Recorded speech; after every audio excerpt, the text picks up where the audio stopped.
Jiang Fan had crossed into another world, becoming the divine son of the Jiang imperial clan, a status that should have destined him for supreme greatness.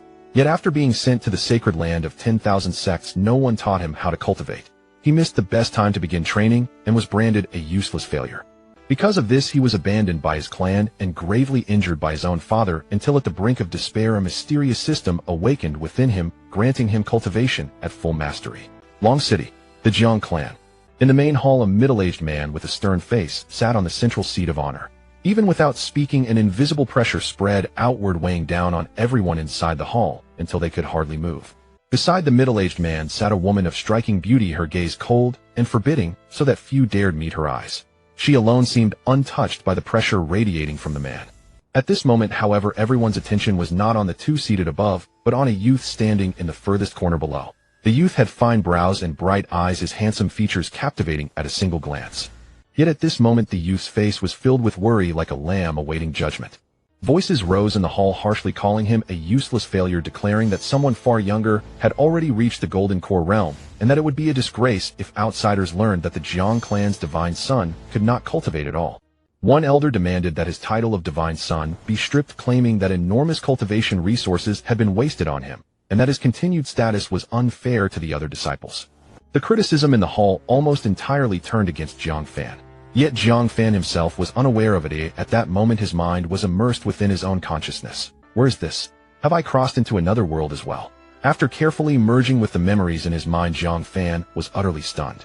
He had never imagined that someone as overlooked and exhausted as he once was in his previous life could one day cross over and become the protagonist. In his past life he had known nothing but hardship, doing the lowest kinds of work and finally collapsing from sheer exhaustion. Now that he had crossed into this world, Jiang Fan naturally hoped, like so many others who had crossed over, to begin with an invincible system that would let him defeat all obstacles in an instant. At the very least, he wished for a system of longevity. Just as he began to look forward to its activation, a sudden tremendous force struck him. Without the slightest pause, Jiang Fan was flung heavily across the hall, crashing into the wall before falling to the ground. With that single blow, he felt his internal organs had been as he struggled to understand. Jiang Fan finished merging the last traces of the original host's consciousness, and his mind went blank with shock. Scenes from the main hall replayed clearly in his mind. He realized that the one who had just struck and injured him was none other than Jiang Tao, head of the Jiang clan, and his father. Enduring the pain, Jiang Fan raised his head for the first time to look directly at the furious middle-aged man seated on the main throne, his father. Through the original host's memories, Jiang Fan learned that the Jiang clan was an imperial clan of Long City, one of the few such clans in all of Baiwanzhou. An imperial clan was defined by having a great emperor within its lineage, and the Jiang clan's ancestor was precisely such a great emperor-level cultivator. Though Jiang Tao himself had not yet reached the great emperor realm, his cultivation stood at the peak of the half-emperor stage, only a single step from true emperorship. A cultivator of such strength was among the very finest in the entire southern region. After the Jiang ancestor departed, Jiang Tao took on the duty of resisting invasions from foreign races. Relying on his peak half-emperor cultivation, he forced back an army of 1 million foes. He slew hundreds of powerful adversaries from foreign races, elevating the Jiang clan to the position of Long City's overlord and earning reverence from the world. Yet in Jiang Fan's memories, he barely knew this father and mother who were so renowned. They felt distant and unfamiliar. When he was just born, his parents led the Jiang clansmen to the southern polar peak to repel invading foreign races. They never tended to him, and no one taught him. Apart from the empty title of divine son, Jiang Fan's status within the Jiang clan was lower than that of a common servant. Because he could not cultivate and no one taught him, he missed the best time to awaken his spiritual power. Even if he now worked 100 times harder than others, his cultivation foundation was already fixed. His future achievements were destined in the eyes of the clan to amount to nothing. Meanwhile, as Jiang Tao's terrifying aura surged, the elders who had been loudly complaining fell silent, knowing he was already angered and that the matter was his to resolve. As an imperial clan, the Jiang family was proud. They would never allow someone deemed useless to remain their divine son or the heir to their future leadership. Sure enough, in the next moment, Jiang Tao's furious shout echoed through the hall. He roared at Jiang Fan to kneel, accusing him, his own son and the Jiang clan's divine son, of failing to live up to that title during the years he had held the line against foreign races and of indulging in comfort instead of advancing. He reminded Jiang Fan that he had sent him to the sacred land of 10,000 sects in the name of the Jiang imperial clan, only for Jiang Fan to supposedly idle away his time there and dishonor the clan. Jiang Tao declared that such a useless son had no right to remain within the Jiang family. After a brief silence, Jiang Fan coughed, and despite his injuries asked whether his father had ever inquired about his cultivation in the sacred land, whether he had ever instructed the elders there to teach him, or even asked how he had fared in that place. His hoarse, broken voice emerged as he supported himself against the wall and struggled to stand. Though he had no cultivation, he straightened his spine, his bearing refused to yield.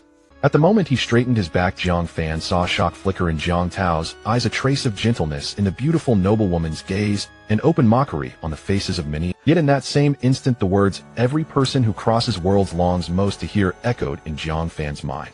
The system had finally bound itself to him and awakened. Filled with excitement, Jiang Fan could not help but laugh softly. To Jiang Tao, however, that laugh looked like pure provocation. Before Jiang Fan could fully emerge from his excitement, Jiang Tao's furious voice rang out once more, condemning him for wasting his opportunities and calling him a word. In his fury, Jiang Tao lifted his hand and struck toward Jiang Fan with a single palm.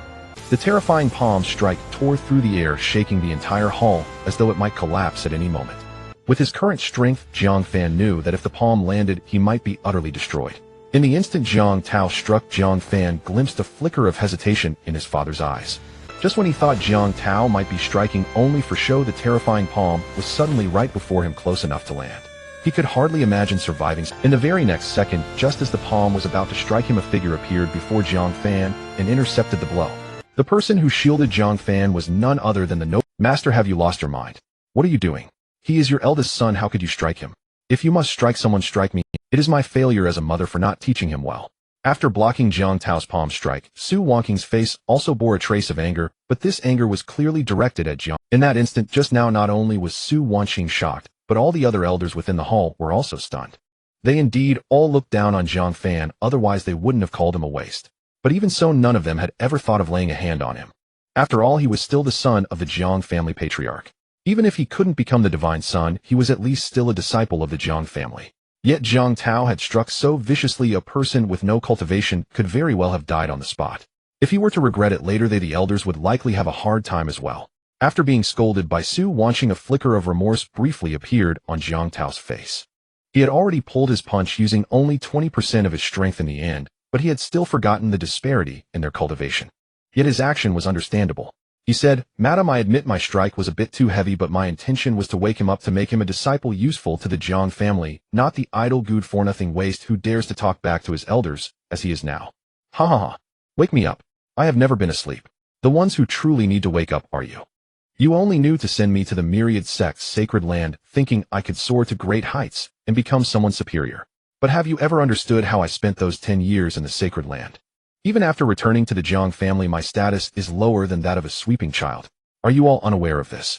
Even a sweeping child can order me around. Is this the divine son you speak of? What use is this title of divine son to me?" Jiang Fan's anger was now ignited, venting the grievances of these years. But to Jiang Tao, Jiang Fan's words sounded like excuses for his own lack of ambition. He immediately retorted, "Nonsense. Can't you see that was a spur to push you forward? To earn others' respect relying on status is useless. You need your own strength. Once your strength improves, everything will follow. Don't you understand even this? Look at your younger brother Jiangsu. He is only 2 years younger than you, yet his cultivation has already reached the nascent soul stage enough to rival some sect patriarchs. And you haven't even reached the chi refining stage. Do you still have the face to speak?" Hearing Jiang Ce's name, Jiang Fan was momentarily stunned. He did have such a younger brother, but they were not close. To put it bluntly, the other looked down on him and disdained meeting him. Jiang Fan laughed upon hearing this, and said yes. He has been nurtured by your side since childhood, using the best resources of the family. Even when facing weaker alien races, he is guarded by dozens of elders. Under such circumstances, even a pig could probably fly. What Jiang Fan said was no secret. Everyone in the Jiang family knew it. Anyone could see Jiang Tao doting on his younger son Jiangsu. Jiang Tao hadn't expected Jiang Fan to show no remorse, and even dare to defy him further. Enraged, he said, "Fine, very well. Since you want the same treatment as Sewer, I will take you to the southern pole's peak as well, so you can experience the brutality of the alien races and understand just how foolish you are." Jiang Tao had thought his words would frighten Jiang Fan into kneeling and submitting, but he was ultimately mistaken. In response to his words, Jiang Fan did not kneel, but met his gaze with a determined look. Seeing this, Jiang Tao completely lost his composure and was about to say more when Su Wanqing interrupted him, grabbing Jiang Fan by the arm. She pleaded earnestly, "Jiang Fan, stop arguing with your father. After all, he is your own father. We as parents surely love you. First kneel down and apologize to your father properly." Then cultivate diligently from now on. It doesn't matter if your foundation is poor, our Jiang family has plenty of cultivation resources and strong experts to assist you. Su has always been by our side, but he fights for his life. One misstep, and he could fall at the southern pole's peak. Compared to him, you are fortunate, free from worries about food or clothing, safe from danger, able to cultivate peacefully every day. After hearing Su Wangqing's words, Jiang Fan almost laughed. If he hadn't inherited the original owner's memories, he might have been moved by her. Su Wangqing paused for a moment before continuing. Also, you should know that our Jiang family is an imperial clan, and we value our reputation above all. Although you are the eldest son, your younger brother's cultivation surpasses yours. It's better to give the title of divine son to him. Your brother will not treat you poorly in the future. Jiang Fan finally understood. All of Su Wangqing's previous words were merely a preamble for this final statement. This was blatant favoritism without any restraint. As the eldest son of the Jiang family, he had held the title of divine son since childhood. Without unexpected events, this identity would accompany him for life. If he lost this identity, his position in the Jiang family would become even more untenable. Hearing Su Wangqing's words, the expression on Jiang Tao's face softened considerably. If Jiang Fan willingly sacrificed his title as divine son, at least he would have some self-awareness. He then said, "Your mother is right. With your current talent, clinging to the title of Jiang family divine son would only embarrass us. If you give it up, I can personally guide your cultivation, at least helping you break through to the qi refining stage. With the family's elixirs, extending your life for 1,000 years should be no problem." Indeed, given Jiang Fan's original cultivation level, even if he hadn't been scared to death, he would have lived only a few decades like an ordinary person before dying. For cultivators like them, living for tens of thousands, or even hundreds of thousands of years was effortless. Jiang Fan then smiled and said, "Father, mother, I appreciate your kindness. But since ancient times, seniority has been observed. As the eldest son of the Jiang family, I am entitled to the title of divine son. If others learn that the divine son of our Jiang family is merely a second son, it would become a laughingstock. The loss would outweigh the gain." "What did you say? You waste, how dare you refuse? What qualifications do you have to hold the title of divine son of our Jiang family? With your cultivation and talent, do you deserve it? Can you shoulder the mission of the Jiang family? The future of the Jiang family depends on Jiang, soon, not on a waste like you." Upon hearing Jiang Fan's refusal, Jiang Tao's fury reignited. He completely disregarded their father-son bond, and like the other elders, kept calling him. Su Wangqing, standing by, hadn't expected Jiang Fan to actually dare reject her proposal. For a moment, the hall fell into an eerie silence. Just then a crisp voice came from outside the hall. "Father, mother, I think father's earlier suggestion is quite good. Since big brother doesn't appreciate his blessings and yearns for the life I once had, let him go to the southern pole's peak and experience it for himself. It's the second young master. The second young master is here." As Jiang Ce's voice rang out, the atmosphere within the great hall instantly shifted. Everyone turned to look at the approaching Jiang Su with expressions of excitement.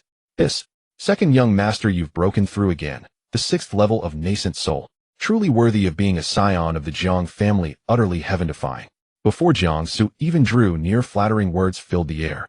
After confirming that Jiang Su had indeed broken through once more, Jiang Tao was in high spirits. He patted Jiang Su on the shoulder and showered him with praise. "Truly worthy of being my son, you possess the bearing of a great emperor. The future of the Jiang family will surely flourish in your hands." Upon seeing Jiang Su, Su Wangqing's face was also filled with bliss.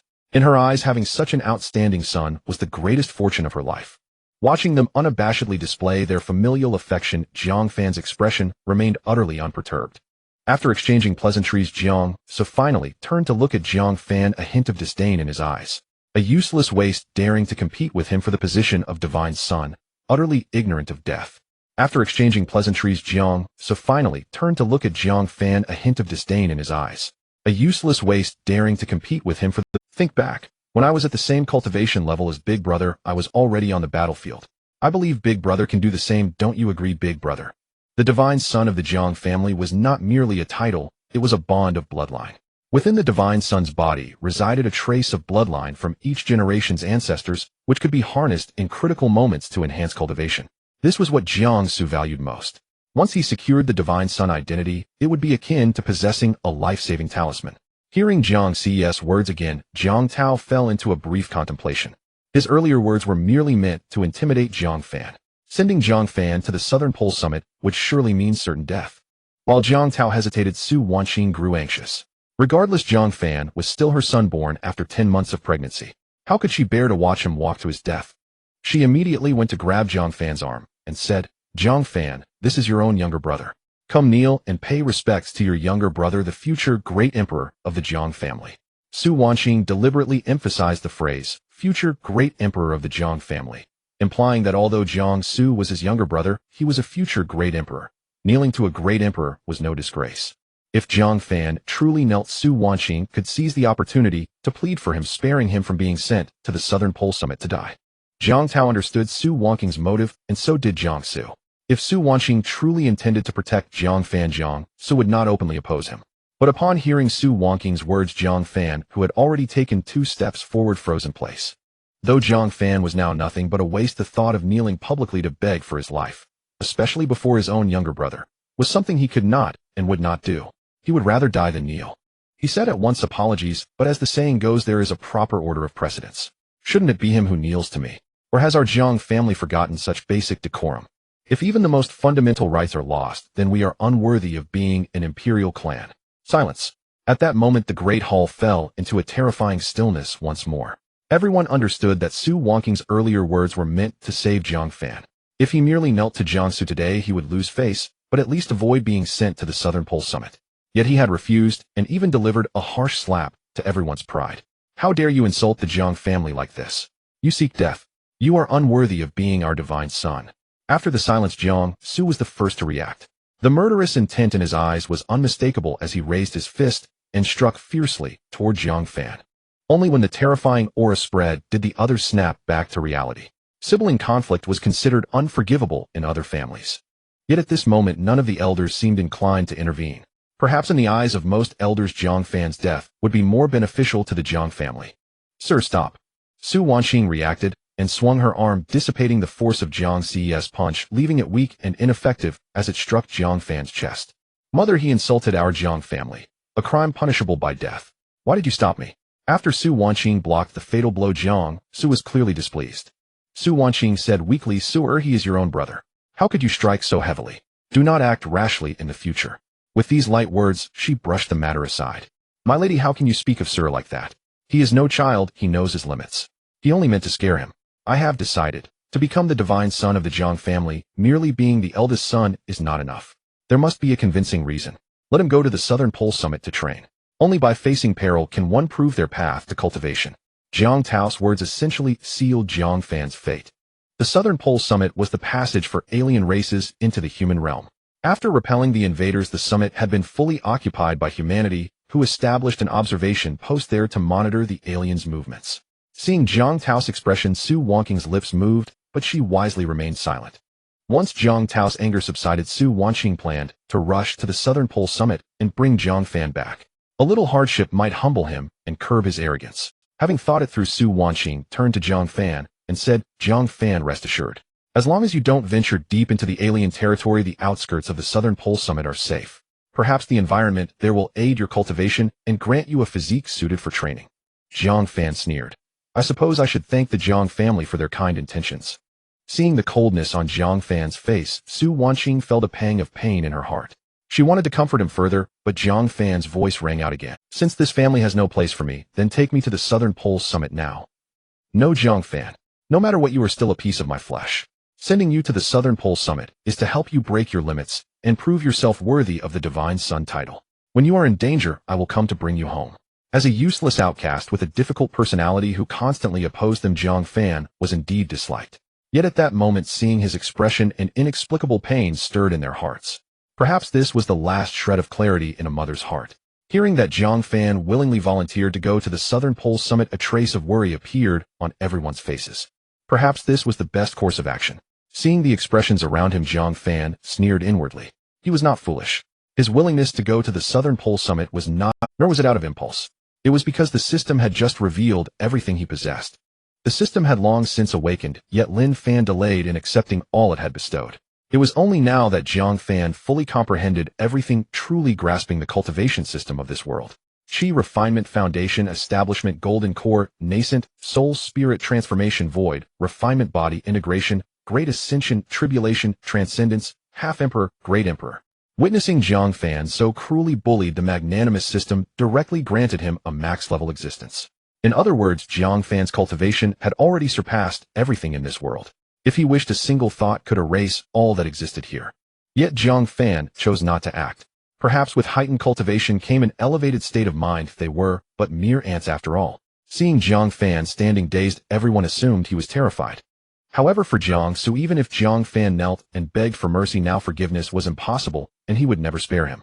Only with Jiang Fan dead would the position of divine son. To deny Jiang Fan any chance to reconsider, Jiang Su immediately exchanged a glance with the nearby elders.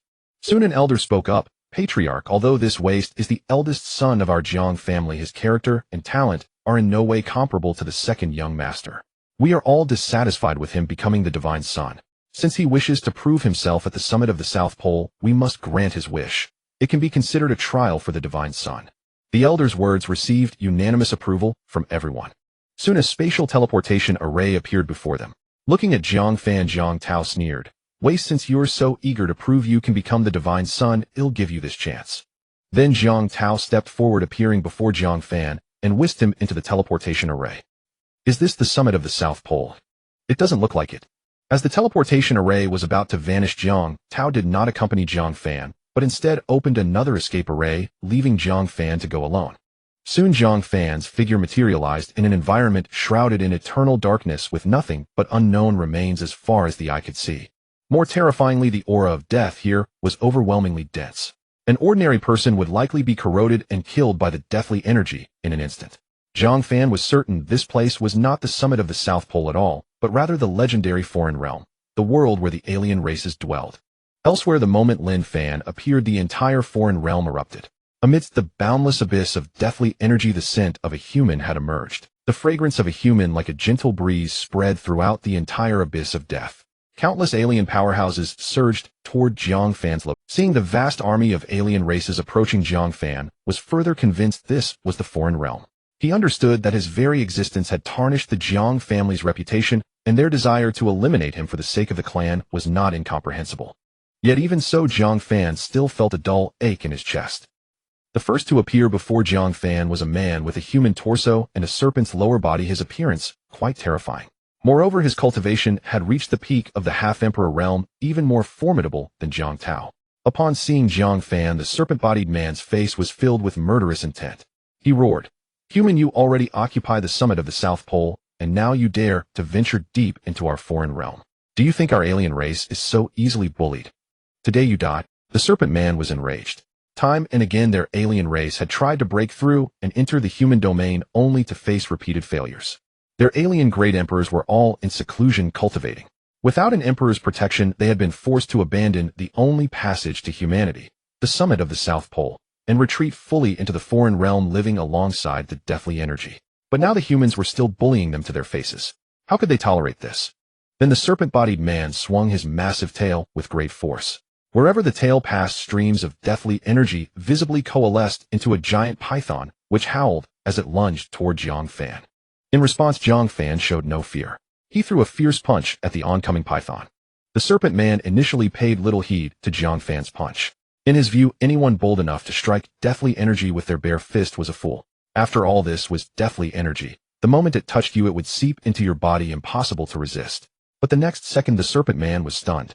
Jiang Fan's punch had directly shattered the python, and he himself seemed completely unaffected. Seeing Jiang Fan shatter the python with one punch, the serpent man exclaimed, "You're actually a half-emperor. Only the imperial might of an emperor can ignore this deathly energy. I never thought someone so young could possess half-emperor cultivation. You are undoubtedly the most talented person in human history. But what a pity your arrogance has led you to come here alone, sealing your doom." Half-emperor. Jiang Fan shook his head helplessly. "You underestimate me.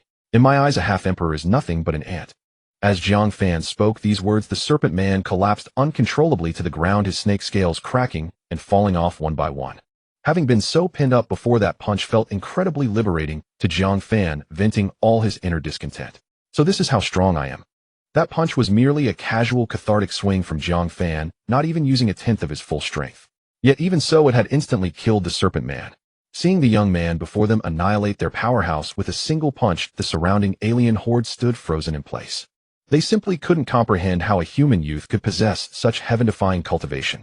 After a brief moment of shock, the bloodlust within every alien was rekindled, and they surged toward Jiang Fan in a dark, overwhelming tide. Watching the frenzied alien army charging at him, and then glancing at the direction where the teleportation array had vanished, a cold smirk involuntarily crept across Jiang Fan's lips. Then he lightly lifted his right foot and stomped down hard. An invisible force radiated outward, and in mere moments, not a single alien remained standing. All lay collapsed on the ground. At the Jiang family estate, when Jiang Tao returned to the main hall, only Su Wanqing was there waiting. Seeing Jiang Tao return, Su Wanqing quickly approached and grabbed his sleeve, asking, "Where did you take Jiang Fan?" "The summit of the South Pole is guarded by our human race, so there's no danger. You mustn't let him go deep into it. Though he is a waste, he is still our own flesh and blood." The words flesh and blood made Su Wanqing clearly feel Jiang Tao's lips tremble. Sensing his abnormality, her eyes turned cold, and she said in a trembling voice, You didn't take him deep into the summit of the South Pole, did you, eh?" Meeting Su Wanqing's gaze, Jiang Tao grew timid and dared not look her in the eye. Then he said, "As the patriarch of the Jiang family, I must prioritize the clan's interests above all else. How could a waste like him control the Jiang family? If it fell into his hands, it would likely decline within a few years." At Jiang Tao's words, Su Wanqing's eyes dimmed instantly. She naturally understood the implication behind his statement.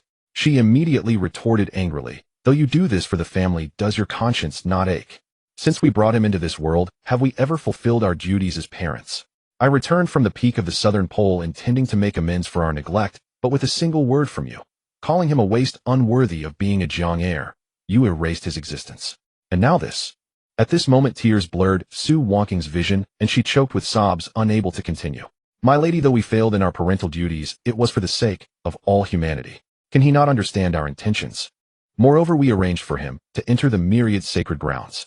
Had he devoted himself to cultivation, his achievements today would rival Suer's, earning him the family's favor. But what did he do?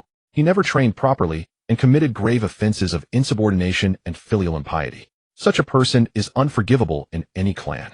Not apprehending him outright was already the utmost dignity we granted him." After Jiang Tao finished, Su Wanqing did not refute directly. Instead, she paused and said, "Husband, after you left, I visited Jiang Fan's courtyard. Do you know what I saw?" Jiang Tao was taken aback, puzzled by her words, but replied quickly, "What did you see?" "Naturally, you saw those frivolous pleasures, and probably quite a few women he has abducted, right?" These words came to Jiang Tao's lips without thought, as if ingrained. In other words, his preconceived notions of Jiang Fan led him only to such negative assumptions. Su Wanqing shook her head and said, "Husband, Jiang Fan was right. We never truly understood him. Had we shown even a bit more care, the outcome might not have been that." Jiang Tao grew even more bewildered. "My lady, what do you mean? Is it our fault that the waste is so unambitious?" Su Wanqing replied, "Let me first take you to see Jiang Fan's courtyard. The servant will explain the rest later." When she led Jiang Tao to the woodshed in the backyard, his face was etched with confusion. As the clan leader, how could he deign to go to such a place? Wouldn't it be a loss of face? He said, "My lady, you want me, the head of the Jiang family, to go to the backyard woodshed? Where would I put my dignity?" It was clear that Jiang Tao was deeply reluctant, his face showing strong resistance. However, yielding to Su Wanqing's insistence, he begrudgingly ventured further. "If the esteemed clan leader finds it disgraceful to come here, then what of your eldest son who has lived in this very place? Should he not take his own life?" "What?" At Su Wanqing's words, Jiang Tao nearly jumped in shock. "My lady, did you just say that waste Jiang Fan lives?" Jiang Tao asked in disbelief. Su Wanqing glanced at him and continued, "In the Jiang family, your eldest son at least has a dwelling, but at the myriad sacred grounds he didn't even have a private room. He lived with all the menial outer disciples. That is what your son endured all these years." Jiang Tao was utterly stunned. Su Wanqing's revelation was something he had never imagined. In his mind, he had assumed Jiang Fan, relying on his status as the Jiang family's divine son, had lorded it over others at the myriad sacred grounds, neglecting cultivation and thus ruining his skills. Only now did he realize that perhaps it was not Jiang Fan's fault. A subtle shift occurred in Jiang Tao's eyes at that moment. Before they even approached the woodshed, a foul stench assailed them. They could hardly bear to imagine how Jiang Fan had survived here all these years. "My lady, what happened?" "I sent Jiang Fan to the myriad sacred grounds so the sect could teach him cultivation. Why did he end up sharing a room with the menial disciples? Even if his talent was lacking, he was still the divine son of our Jiang family. How could he suffer such humiliation?" When Jiang Tao pushed open the woodshed door, his heart was struck again. The entire shed was piled high with firewood, and due to years of neglect, the floor was damp and muddy. It was impossible even to stand, let alone sleep. They could not fathom how Jiang Fan had persevered. After leaving the woodshed, Su Wanqing led Jiang Tao to the servants' quarters. The so-called servant was the attendant who accompanied Jiang Fan in his training and cared for his daily needs. Seeing the couple arrive, the servant immediately knelt. With Su Wangqing's permission, he held back nothing and recounted everything he knew. After the servant finished, Jiang Tao was completely dumbfounded. It had never occurred to him that sending Jiang Fan to the myriad sacred grounds had not helped him, but had instead harmed him. Tell me who said I had abandoned Jiang Fan and never intended to establish him as the divine son. In his fury, Jiang Tao grabbed the servant by the collar and lifted him high. In the servant's terrified gaze, he stammered, I don't know who said it, but everyone believed it. Everyone thought Jiang Fan was forsaken by you, so they dared to humiliate and bully him. No one ever taught him cultivation. That is why your worthless son became worthless. Having said this, Su Wangqing turned and walked away. Before learning the truth, she had blamed everything on Jiang Fan, but now she realized the fault lay not with him, but with them as parents. My lady, where are you going? Seeing her leave, Jiang Tao cast the servant aside and hurried after her. Where? To find my son, of course. Whether he can cultivate or not, he is still my son. I will never give up on him. I will bring him back and teach him to cultivate from the beginning. Hearing that Su Wangqing intended to go to Jiang Fan, Jiang Tao panicked. My lady, you must not. Several hours have passed. Jiang Fan. He may know. Impossible. The peak of the southern pole is guarded by our human race. The alien tribes dare not act rashly. There may still be time. Shaking off Jiang Tao's restraint, Su Wangqing tried to leave. It's too late. I didn't take him to the southern pole. I took him to the foreign domain. At these words, Su Wangqing froze. When she came to her senses, she slapped Jiang Tao hard across the face. Jiang Tao, how can you be so cruel? You are unworthy of being a father. I don't care. Even if it means death, I will bring him back, or we will die together. Breaking free from Jiang Tao's grasp again, Su Wangqing vanished from the spot. Watching her disappear, Jiang Tao slumped in defeat, his face seeming to age a decade. I'm sorry, Feiner. I misjudged you. When you return, I will make it up to you. Even if you still cannot cultivate, I will ensure you become the rightful divine son of our Jiang family. Wait for me. I will rescue you. As if struck by a sudden thought, Jiang Tao straightened his back, once more determined to reach Jiang Fan's location, first hoping to find him. Just as the spatial teleportation array materialized and Jiang Tao prepared to step inside, Jiang Su suddenly appeared and said, Father, where are you going? Surely you wouldn't abandon me and your sister. We all misunderstood Big Brother, but his lack of ambition is not our fault.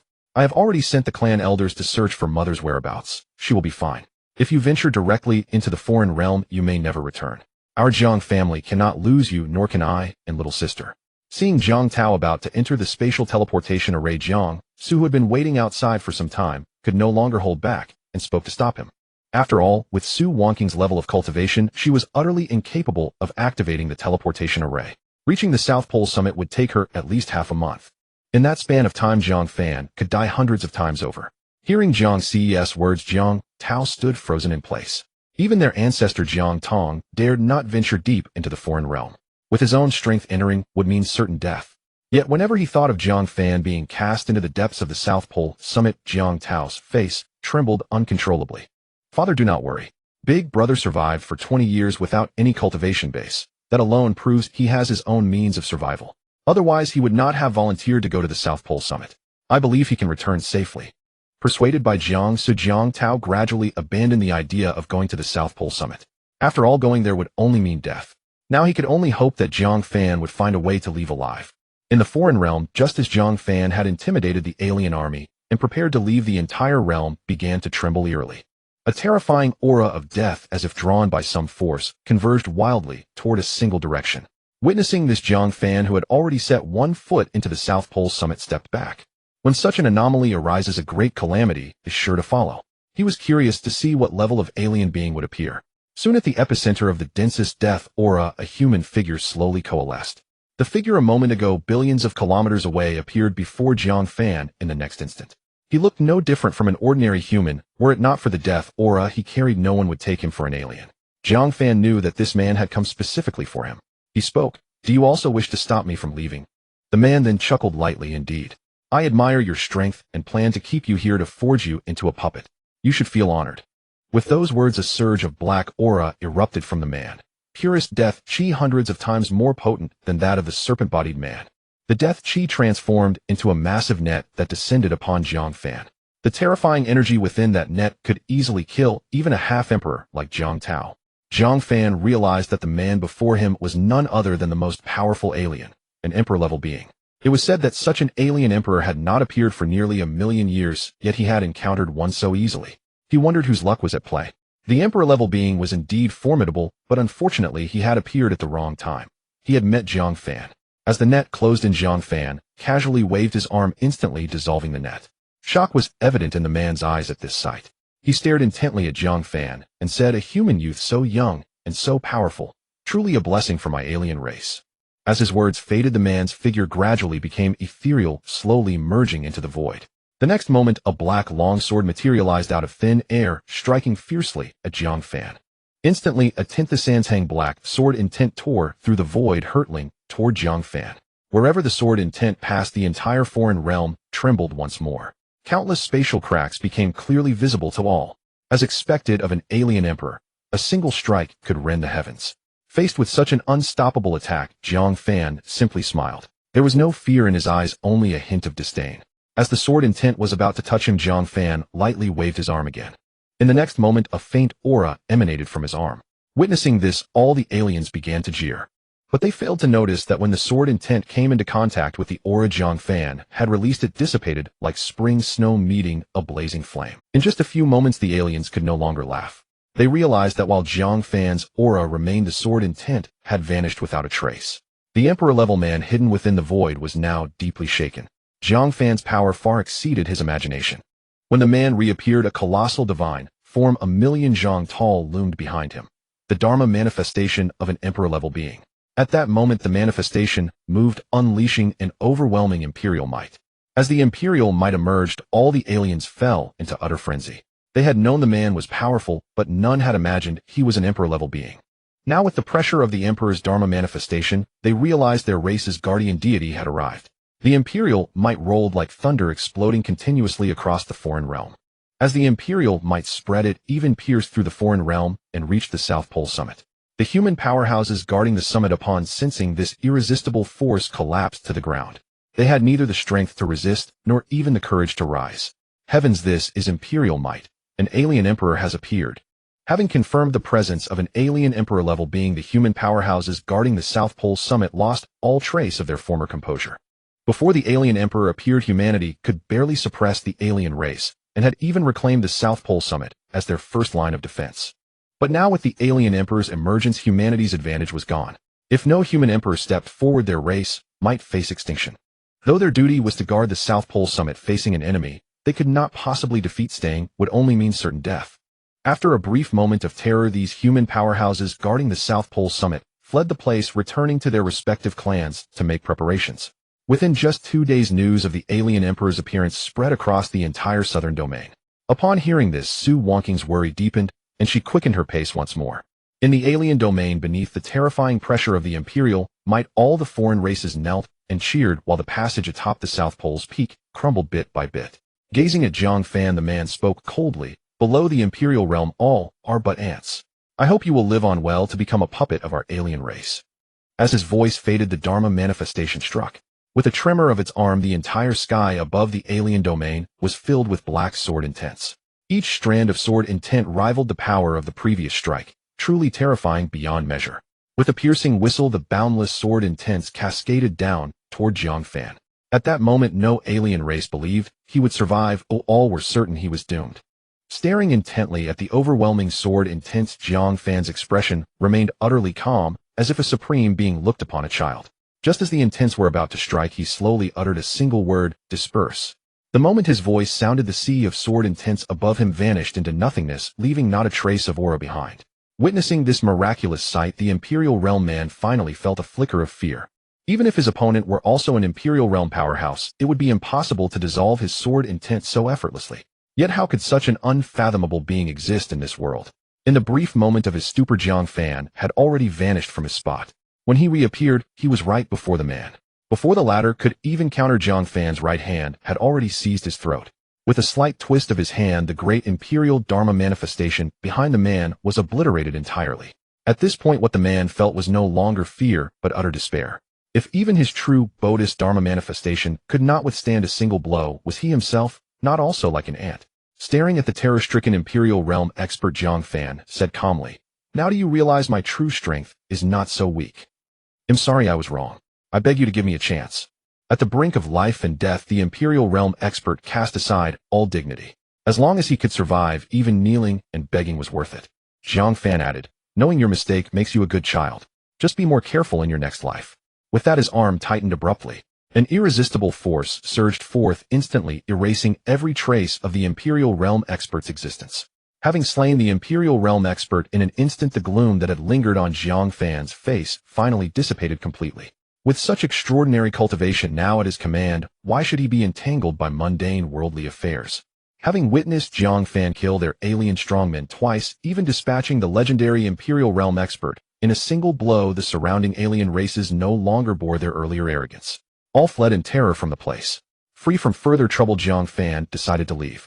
With his current transcendent cultivation, there was no need to return to the Jiang family and suffer humiliation.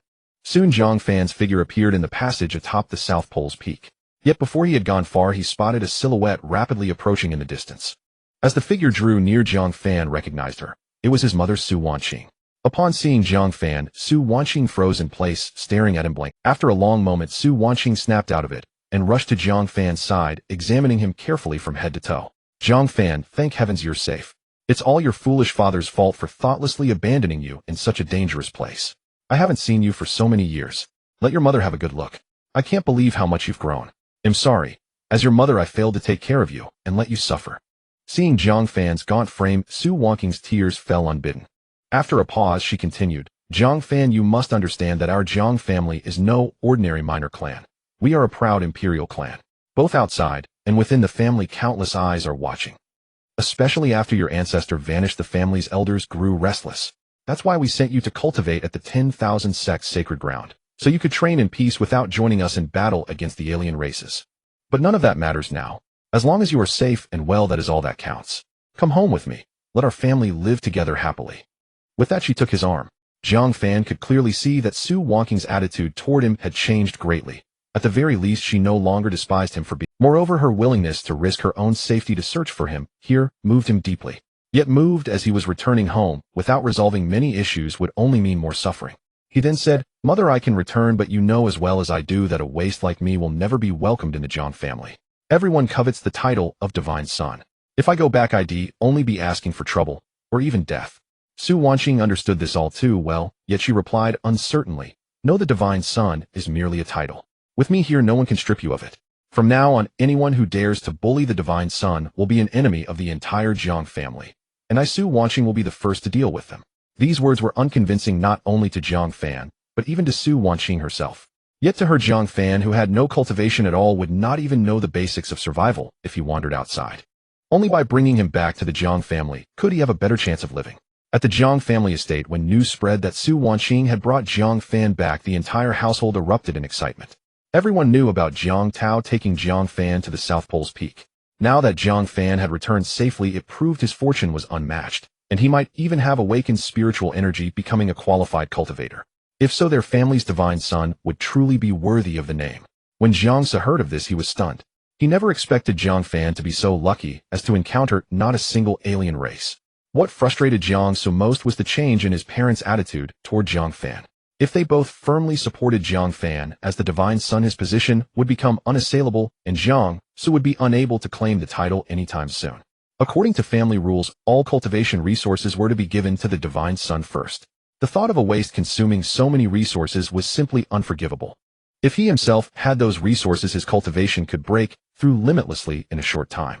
More importantly, he could use the identity of the Jiang family's divine son to apply for enrollment at the Shenlan sacred ground, greatly increasing his chances of being selected. When everyone saw Jiang Fan's condition, silence fell once more.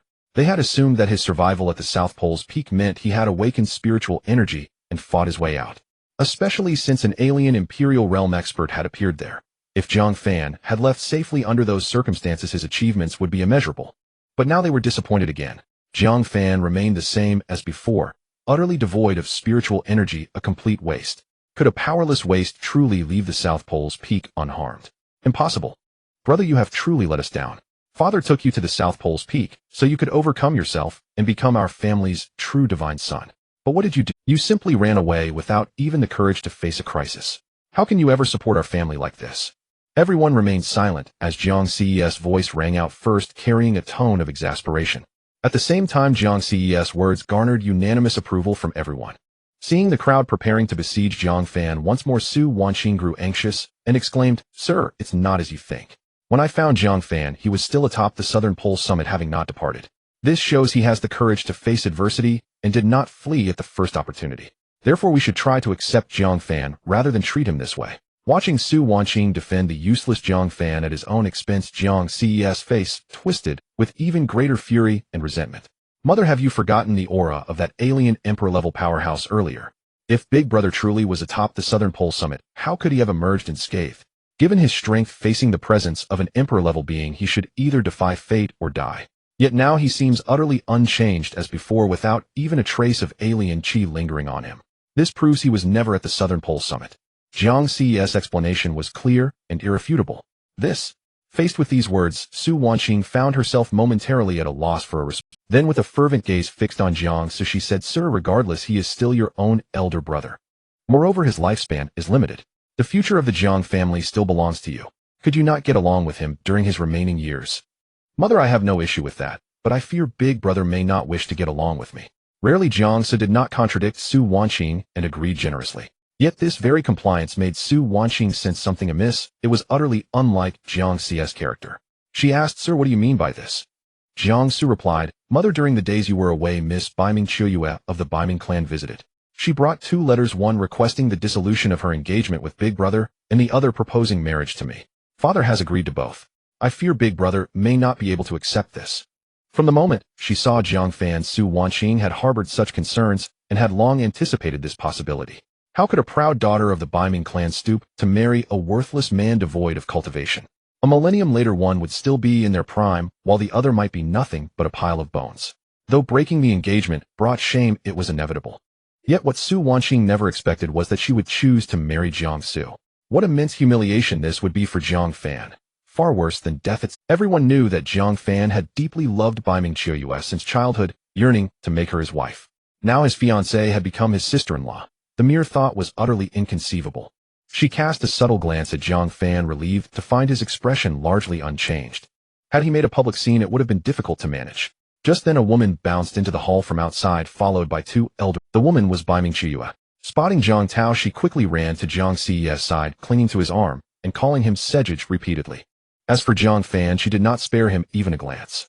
On the rare occasion her gaze inadvertently fell upon him, it was laced with disgust and disdain. The onlookers watched this scene with gleeful schadenfreude, their eyes fixed on Jiang Fan. For anyone, this situation would be an absolute unbearable disgrace. In the past, Jiang Fan had indeed been deeply fond of Baiming Qiuyue, but the Jiang Fan of now was no longer the same man. Baiming Qiuyue did not deign to look at Jiang Fan, and likewise Jiang Fan never once glanced at Baiming Qiuyue. At this moment, Jiang Fan only wanted to see how Su Wanqing would help him out of this predicament. After a long pause, Su Wanqing finally composed herself and spoke to Jiang Fan with an apologetic expression. "Jiang Fan, do not grieve. In a few days I will personally find you a suitable match. As for Miss Qiuyue, you should forget her. You two are not meant for each other." She uttered the last sentence softly, but everyone present heard it clearly. At this moment, Jiang Tao, who had remained silent until now, finally spoke. He said to Jiang Fan, "Jiang Fan, though you are my son, your talent is lacking. Entrusting the Jiang family to you would only bring ruin to our 10,000 clansmen. Therefore, I have decided if you willingly relinquish the position of divine son, I will ensure you live a life of comfort for the rest of your days. Consider this compensation for all these years. Ensure me a life of comfort. Even now, as the divine son, I am treated like this. Once I lose that status, will I?" Previously, Jiang Fan would never have given up the identity of divine son, as it was his lifeline. But now that status was useless, and the entire Jiang family was of no use to him either. Then he said, "This divine son identity is indeed worthless to me now. However, as the eldest son of the Jiang family, if I were to casually abandon it, that would be a grave disrespect to our ancestors. Therefore, as long as he kneels before me, I will willingly renounce the position of divine son." "You insolent wretch. What nonsense are you spouting? Do not make me completely lose hope in you. This is your best choice, and it is also the best decision for the Jiang family. Do not disappoint us. Without the title of divine son, you will have a brighter future." Ha ha ha. Jiang Tao's sanctimonious words immediately drew a laugh from Jiang Fan. Since his return, Jiang Tao's attitude toward him had indeed changed somewhat, becoming less hostile. But deep down he still looked down on him, favoring Jiang so wholeheartedly. Of course Jiang Fan could understand all this, but he could not accept it. Since that was the case, it was time to leave. Seeing that Su Wanqing had tacitly approved of Jiang Tao's actions, Jiang Fan hesitated no longer. In front of everyone he produced a dagger. At the sight of the dagger in Jiang Fan's hand, chaos erupted on the scene. Jiang Fan even sensed several violent auras, signs that they were about to attack him. He even caught a flicker of wariness in Jiang Tao's eyes. He had never imagined these people would be so wary of him, a useless man. What was there left in the Jiang family worth clinging to? Before they could react, Jiang Fan drove the dagger straight into his own chest. As the blade turned, a wisp of golden blood unique to the Divine Sun was slowly renouncing the identity of Divine Sun was not just empty words, it required the severance of bloodline. This bloodline had already fully merged with Jiang Fan, and without his consent no outsider could extract it. Only upon Jiang Fan's death would the bloodline automatically return to the Jiang family. Now Jiang Fan chose the most extreme method. As everyone watched the golden bloodline slowly coalesce above the Jiang estate, their breathing grew rapid. No one cared about Jiang Fan's feelings for the golden bloodline was far too important to them. Whoever obtained the golden bloodline would naturally become the divine son of the Jiang family and the heir to the next patriarch. It is done. The bloodline has been fully severed. Let this strike of the blade serve as repayment for the Jiang family's gift of life. From this moment forth we are no longer bound by any ties. Having spoken, Jiang Fan slowly walked away. Jiang Fan, where are you going? Su Wanqing was the first to come to her senses. By the time she looked at Jiang Fan, he was already over 100 meters away. Hearing Su Wanqing's call, Jiang Fan did not stop, but continued walking straight ahead. Meanwhile, Su Wanqing's voice also drew the attention of others. Apart from a few, most people turned their gazes toward the receding figure of Jiang Fan. None of them understood the meaning behind his actions at this. Jiang Fan, where are you going? Subsequently, Jiang Tao also asked. Seeing that Jiang Fan had voluntarily severed his bloodline and renounced his identity as the Divine Son, a satisfied smile finally appeared on Jiang Tao's face. Then with a wave of his arm, a pile of cultivation resources and numerous healing sacred medicines appeared on the ground. Jiang Fan, you did well this time. As a reward, I bestow these upon you. Take them back and enjoy them. These cultivation resources might be insignificant to other cultivators, but to ordinary people they were treasures unattainable in a lifetime. Possessing even one of them would be enough to dominate one's life. As an ordinary person, Jiang Fan should have been overwhelmed with gratitude upon seeing them. But Jiang Tao miscalculated. Jiang Fan did not even glance at the pile of trash on the ground. At this moment, any single treasure on Jiang Fan's person could cause a stir in the Jiang family. He held such things in utter contempt. Then he said, as for these cultivation resources of the Jiang family, I, Jiang Fan, am unworthy to enjoy them. As I said, I return the bloodline to you, and the sword through my chest repays the debt of birth. From this day forth we are strangers. What did you say? You want to sever ties with my Jiang family. A useless waste like you without the protection of my Jiang family, how can you defend yourself? Without my Jiang family you are nothing. Get back here now, pick up these cultivation resources, and return to your backyard. In response, Jiang Fan simply ignored him and continued walking out. Seeing Jiang Fan so oblivious to reason, Jiang Tao was enraged once more. Rebellion, utter rebellion. How dare you be so defiant? Today I want to see what you can accomplish without the Jiang family. By the time Jiang Tao finished speaking, Jiang Fan's figure had already vanished from sight. Seeing this, Su Wanqing's eyes were filled with distress. Like Jiang Tao, when she saw Jiang Fan sever his bloodline, she had been pleased by his sense of propriety. Although he had been injured from severing the bloodline, their Jiang family was not lacking in healing sacred medicines. They could simply compensate Jiang Fan later. But the current turn of events had exceeded Su Wanqing's expectations. She had never imagined that Jiang Fan would willingly choose to leave the Jiang family. Given Jiang Fan's current state, leaving the Jiang family would make it difficult for him to take even a single step, and he would be in constant danger of death. My lady, rest assured. I know Jiang Fan's character well. He won't truly leave. He's just angry now. Once he calms down, he will surely return, for only our Jiang family can protect him. It was evident that Jiang Tao did not take Jiang Fan's departure seriously. He was certain Jiang Fan would come back. After leaving the Jiang family, Jiang Fan was momentarily at a loss as to where to go. Then he thought of the 10,000 sacred sect where he had lived for 10 years. When Jiang Fan's figure appeared at the 10,000 sacred sect, everyone looked at him with strange eyes. Their gazes held mockery, ridicule, but mostly pity. They knew his identity better than anyone. The divine son of the imperial Jiang clan, now reduced to a state worse than their own disciples. Young Master Jiang Fan, you shouldn't be here. News of your situation has spread. Now that you've lost your identity as the divine son and left the Jiang family's protection, you might be in danger. Soon several menial disciples approached Jiang Fan and whispered to him, urging him to leave quickly. Jiang Fan, an abandoned son of the Jiang family, living only brought shame to the Jiangs. Even if he were killed, the Jiang family would say nothing. They might even... Of course, Jiang Fan paid no heed to the well-meaning warnings of these menial disciples. He had lived here for 10 years without ever cultivating. Even a small piece of bread was earned through a day's labor. If not for Jiang Tao and his wife returning victorious from their battle against the alien race, he might have continued living here. Only now did Jiang Fan realize that this place where he lived was merely the outer hall of the 10,000 sacred sect. Only by entering the inner hall could one have the opportunity to cultivate. Jiang Fan did not know whether Jiang Tao had placed him in the inner hall or the outer hall when he first sent him here.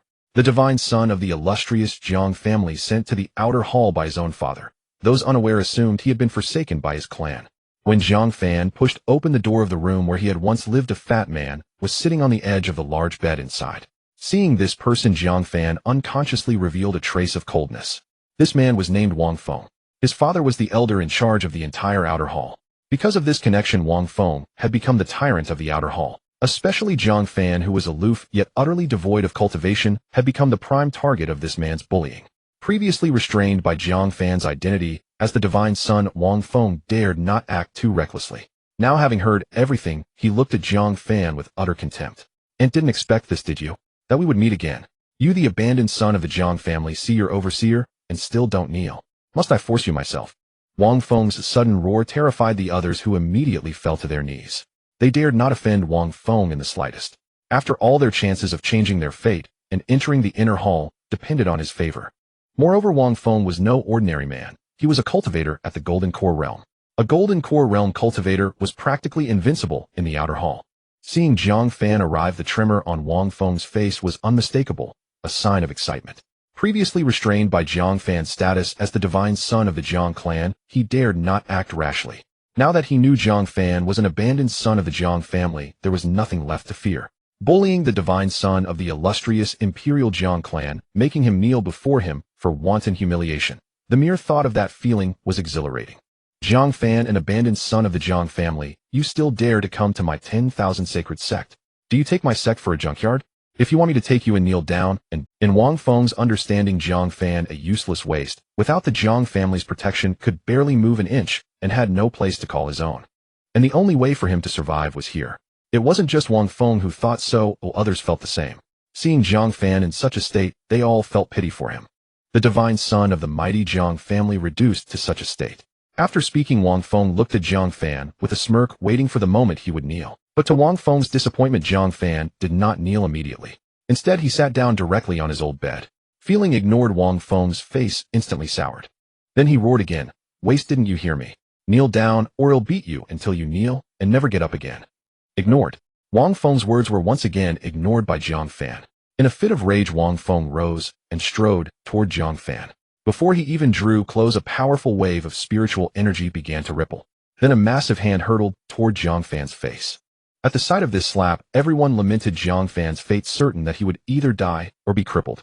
The next moment, a miserable cry rang out which without a doubt belonged to Jiang Fan. But soon everyone realized something was amiss. The voice did not seem to be Jiang Fan's, but Wang Feng's. How could this be? Amidst the shock, someone dared to lift their head for a peek. What they saw nearly made their jaws drop. Unbeknownst to them, a dagger had appeared in Jiang Fan's hand, and Wang Feng's arm was impaled directly upon it, causing him to howl in agony.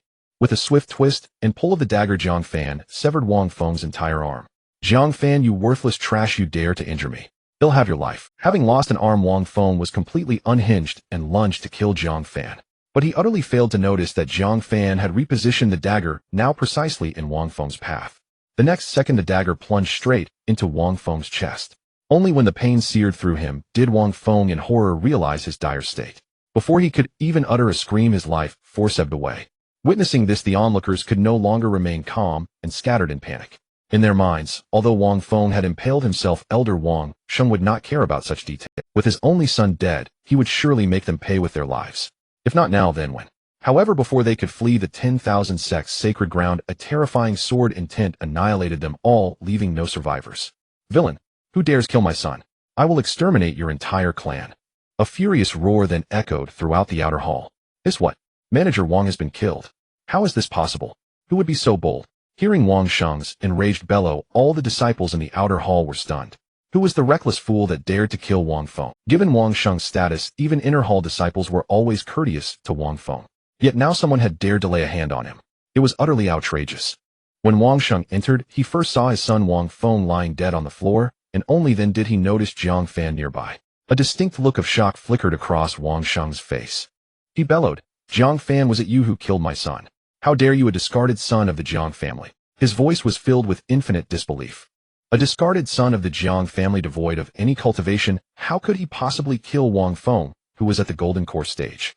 A sneak attack. He must have used a surprise attack, while Wang Feng was off guard. He then added, Jiang Fan, I care not what methods you used to kill my son. Today I will tear you apart bone from sinew to avenge him. Wang Sheng's strength was formidable, though otherwise he wouldn't have become an elder. Unleashing his terrifying nascent soul tribulation aura, he appeared before Jiang Fan. In an instant his strike, carrying enough force to crush anything. Facing this seemingly unstoppable blow, Jiang Fan merely waved his hand lightly and effortlessly deflected it. What? How is this possible? Aren't you a worthless cripple without any cultivation? How could you possibly neutralize my spiritual energy?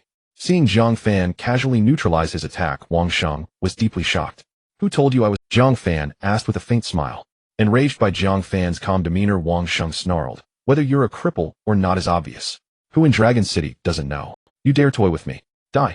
Though uncertain of what had just happened, Jiang Fan had fully ignited Wang Sheng's murderous intent.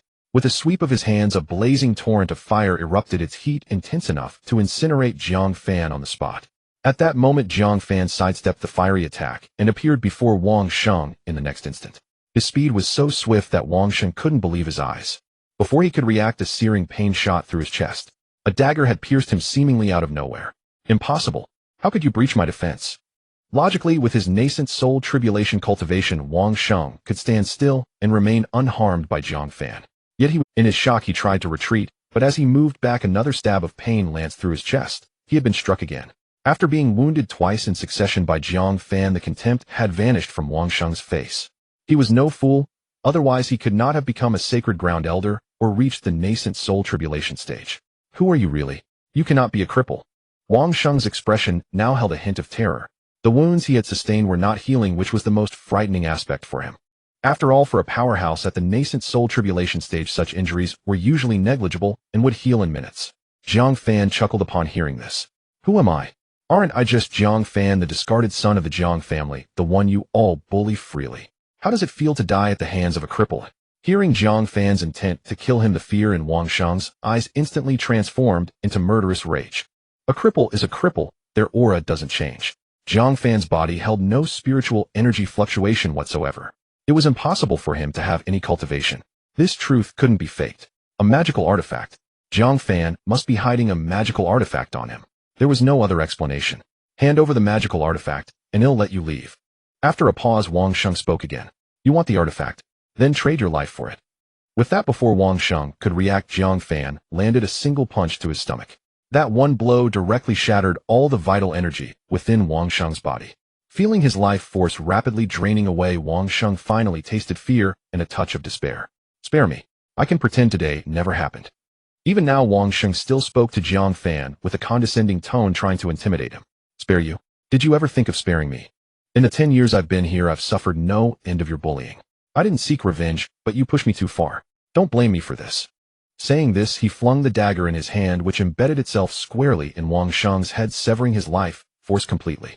Meanwhile, the commotion in the outer hall had drawn the attention of the inner hall, as several inner hall elders pushed open the door. Elder Wang He. The inner hall elders were startled by Wang Sheng's gruesome state. After a quick examination, they found that Wang Sheng was already devoid of any life force. For an elder to be killed here within their very own 10,000 sects sacred ground was utterly unbelievable. It was a blatant act of defiance and a grave provocation. Was it you who killed Elder Wang? Upon entering, the only person in the room besides Jiang Fan was the deceased Wang Sheng. The conclusion was obvious. No, that's not right. He's the discarded son of the Jiang family that crippled Jiang Fan. How could he possibly kill Elder Wang? Upon closer inspection, someone immediately recognized Jiang Fan. A cripple like him lacked the ability to kill Wang Sheng, a nascent soul tribulation cult. Elder Qinyang, say no more. This boy witnessed Elder Wang's murder, an unforgivable crime in itself. Kill him first, then before he dies, perform a soul search to find out who exactly dares to cause trouble in our 10,000 sects sacred ground. Excellent. The myriad sacred sect had already received wind that Jiang Fan had been utterly disowned by the Jiang family. A discarded pawn meeting his end within their sect would simply be his own misfortune. Elder Qinyang grunted, vanishing as he lunged toward Jiang Fan. The aura of a Harmony Realm cultivator erupted forth, crushing everything in its path. His hands curled into claws, aiming for Jiang Fan's head. One strike would surely shatter his skull. Jiang Fan, do not blame us. Blame your ill fate for being born into the Jiang family. The claws descended with blinding speed, appearing above Jiang Fan's head in an instant. Just as they were about to clamp down, Jiang Fan raised a single finger and gently pressed upward. A crisp crack resounded. Upon closer inspection, Jiang Fan's finger had precisely struck Elder Chen Yang's wrist. In that single moment, the elder's entire wrist shattered into pieces. Witnessing this, the surrounding elders were struck with sheer terror. How could a worthless cripple devoid of any cultivation shatter the wrist of a Harmony Realm powerhouse with a mere flick? Recalling Wang Sheng's death, an icy dread crept through their bones. They could not fathom how a castaway abandoned by his clan could possess such terrifying strength. It defied all reason and logic. Who are you? How can you possibly harm me? Enduring the searing pain, Chen Yang demanded. Elder Chen, has your cultivation addled your wits? I am that family's abandoned child, the Jiang Fan you have bullied for 10 long years. I recall you once dumped your leftovers on my head. Have you forgotten so soon? Jiang Fan spoke calmly, his expression lost in recollection of that very scene. I care not whether you are the real Jiang Fan or an impostor. Since you dare to cause trouble in my myriad sacred sect, you shall die. We attack together. Swiftly, 3 formidable elders encircled Jiang Fan. A terrifying vortex of spiritual energy churned above his head like a miniature cyclone. The trio's strength was immense. Just as they prepared to strike, a faint sword intent materialized, piercing through the brows of all 3. In an instant, a trickle of blood dripped from each of their foreheads. Had anyone witnessed this, they would have been paralyzed with horror. A discarded son of the Jiang family had effortlessly slain 3 inner court elders in a single blow, an act so absurd none would believe it. The next moment, Jiang Fan's figure appeared within the inner court.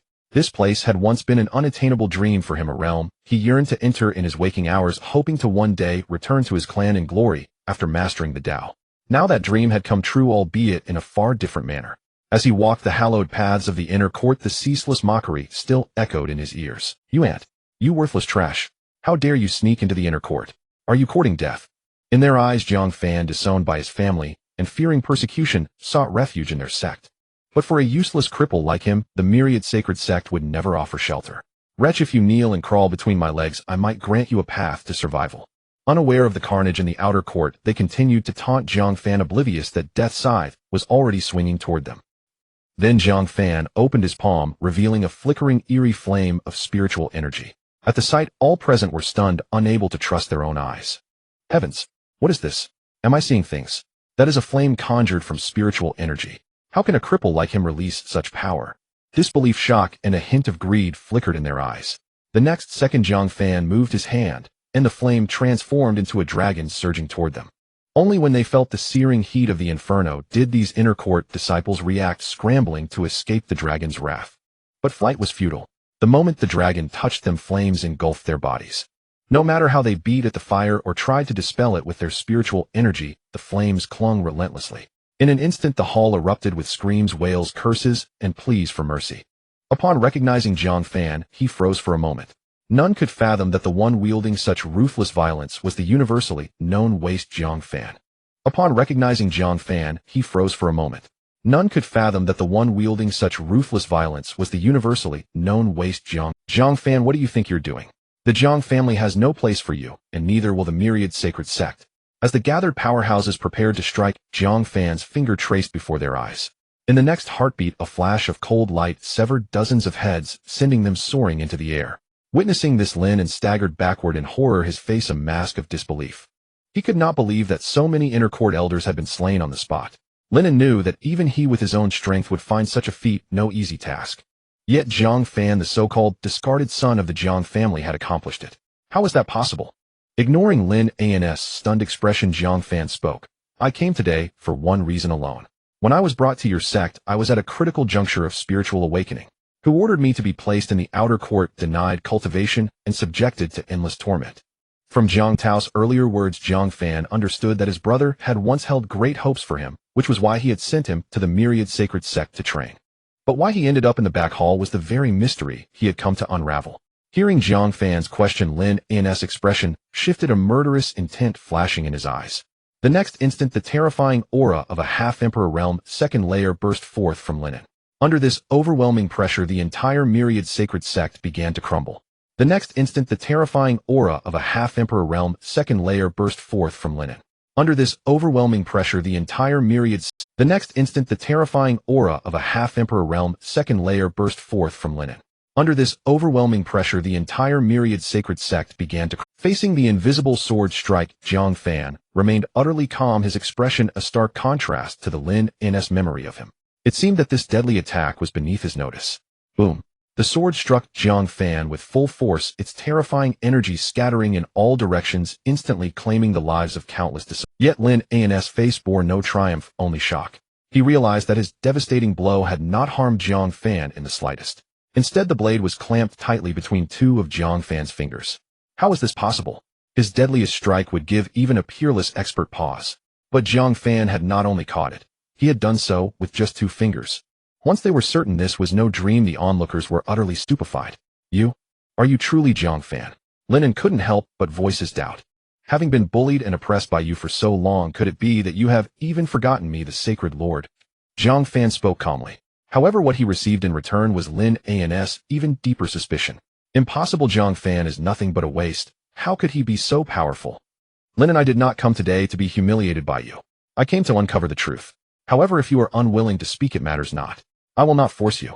Seeing Jiang Fan's expression so calm and indifferent, Lin N's heart grew even more terrified. He attempted to withdraw his longsword, but discovered with horror that clamped between Jiang Fan's 2 fingers the blade was utterly immovable. The next moment, Lin N felt a surge of immense force, and the longsword in his hand shattered into pieces on the ground. Witnessing this, Lin N was completely terrified. This half-emperor-grade longsword could not even be scratched by his full-strength strike. Hearing the murderous intent in Jiang Fan's words, Lin N was greatly alarmed. He rapidly retreated, trying to flee the 10,000 sects sacred land. Lin N was swift, but soon he noticed something amiss. Hearing the murderous intent in Jiang Fan's words, Lin N was greatly alarmed. He rapidly retreated, trying to flee the 10,000 sects sacred land. Lin N was swift, but soon he noticed something amiss. It seemed a seal had been placed upon this very realm. No matter how he tried to escape, by flashing away, he remained trapped in the same spot, utterly incapable of leaving the 10,000 sects sacred land. The next moment, a massive hand suddenly appeared. As his neck was constricted, a long-lost sense of despair finally crept onto Lin N's face. Before Lin N could utter a single word, a crisp crack resounded, the sound of bones breaking. This horrifying scene caused everyone present to collapse in terror. They had never dreamed that the dignified sacred lord of the sacred land would die at the hands of someone they utterly despised. Releasing his arm, Lin N's body crashed heavily to the ground with a sharp thud, snapping everyone's attention back. After slaying Lin N, Jiang Fan turned his gaze toward the elders. Jiang Fan's gaze was perfectly calm, devoid of any murderous intent. Yet in the eyes of those elders, he appeared more terrifying than an alien race. Soon an elder could no longer endure this torment. He knelt before Jiang Fan, trembling in terror. Divine Son, do not kill me. I know some inside information. I will tell you now, great Divine Son. I beg you to spare my life. Through the explanation, Jiang Fan learned that when he had arrived at the 10,000 sects sacred land, he had been unconscious with no recollection of who had brought him there. As for why he ended up in the outer hall, it was because the one who brought him had said something to Lin N. But what exactly was said and who brought him, aside from Lin N, no one else might know. Yet Jiang Fan also knew that person could not be Jiang Tao, it must have been some other elder. It seems Su Wanqing was right. The Jiang family was indeed not at peace. The waters were murky. Without Jiang Tong to hold the family together, Jiang Tao alone could hardly intimidate the other elders. But before they could even rise, the sound of sword chi rang out. In an instant, the entire 10,000 sects sacred land could no longer sense a single. After the man spoke, seeing no response from Jiang Fan, he could not help but grow fearful. Divine Son, when you were at our sacred land, I never bullied you. Spare my life. Divine Son, if you spare me, I will pledge my loyalty to you and obey your every command from now on. The remaining people also groveled desperately, trying to win Jiang Fan's favor, and had they known Jiang Fan's future cultivation would be so heaven-defying, they would never have dared to offend him in the first place. Now they could only beg for mercy with all their might. Gazing at these inner hall disciples and elders who usually held themselves so high and mighty, Jiang Fan's eyes showed no ripple. When an avalanche occurs, no snowflake is innocent. Since he refuses to let us go, let's fight him together. From Jiang Fan's eyes, they had already discerned his killing intent. But before they could even rise, the sound of sword chi rang out. In an instant, the entire 10,000 sects sacred land could no longer sense a single trace of life. But before they could even rise, the sound of sword chi rang out. In an instant, the entire 10,000 sects sacred land, yet more than panic, there was rage. For they had disciples cultivating in the 10,000 sects sacred land, and now that their clansmen had been slain, how could they swallow this insult? Soon countless sects and forces rushed to the 10,000 sects sacred land seeking to find the one who had destroyed it, the Jiang family. It had been 3 full days since Jiang Fan left. The moment he departed, Jiang Tao had issued a notice revoking all of Jiang Fan's privileges in the Jiang family and expelling him from the clan. In Jiang Tao's view, without the protection of the Jiang family, Jiang Fan, a man with no cultivation, would be utterly helpless. Once outside the family, he probably could not last even a single day. Today was the 3rd day, he should be returning. Husband bearing the identity of a discarded son of our Jiang family. If Jiang Fan is discovered by those with ill intentions, his life will be in danger. Are you truly so heartless that you cannot tolerate him at all? Seeing Jiang Tao's calm, indifferent expression, Su Wanqing, as his mother, had not had a single day of peace. Hearing Su Wanqing's words, Jiang Tao said nonchalantly, "Rest assured, my lady. Even we know his life is in danger. How could he not?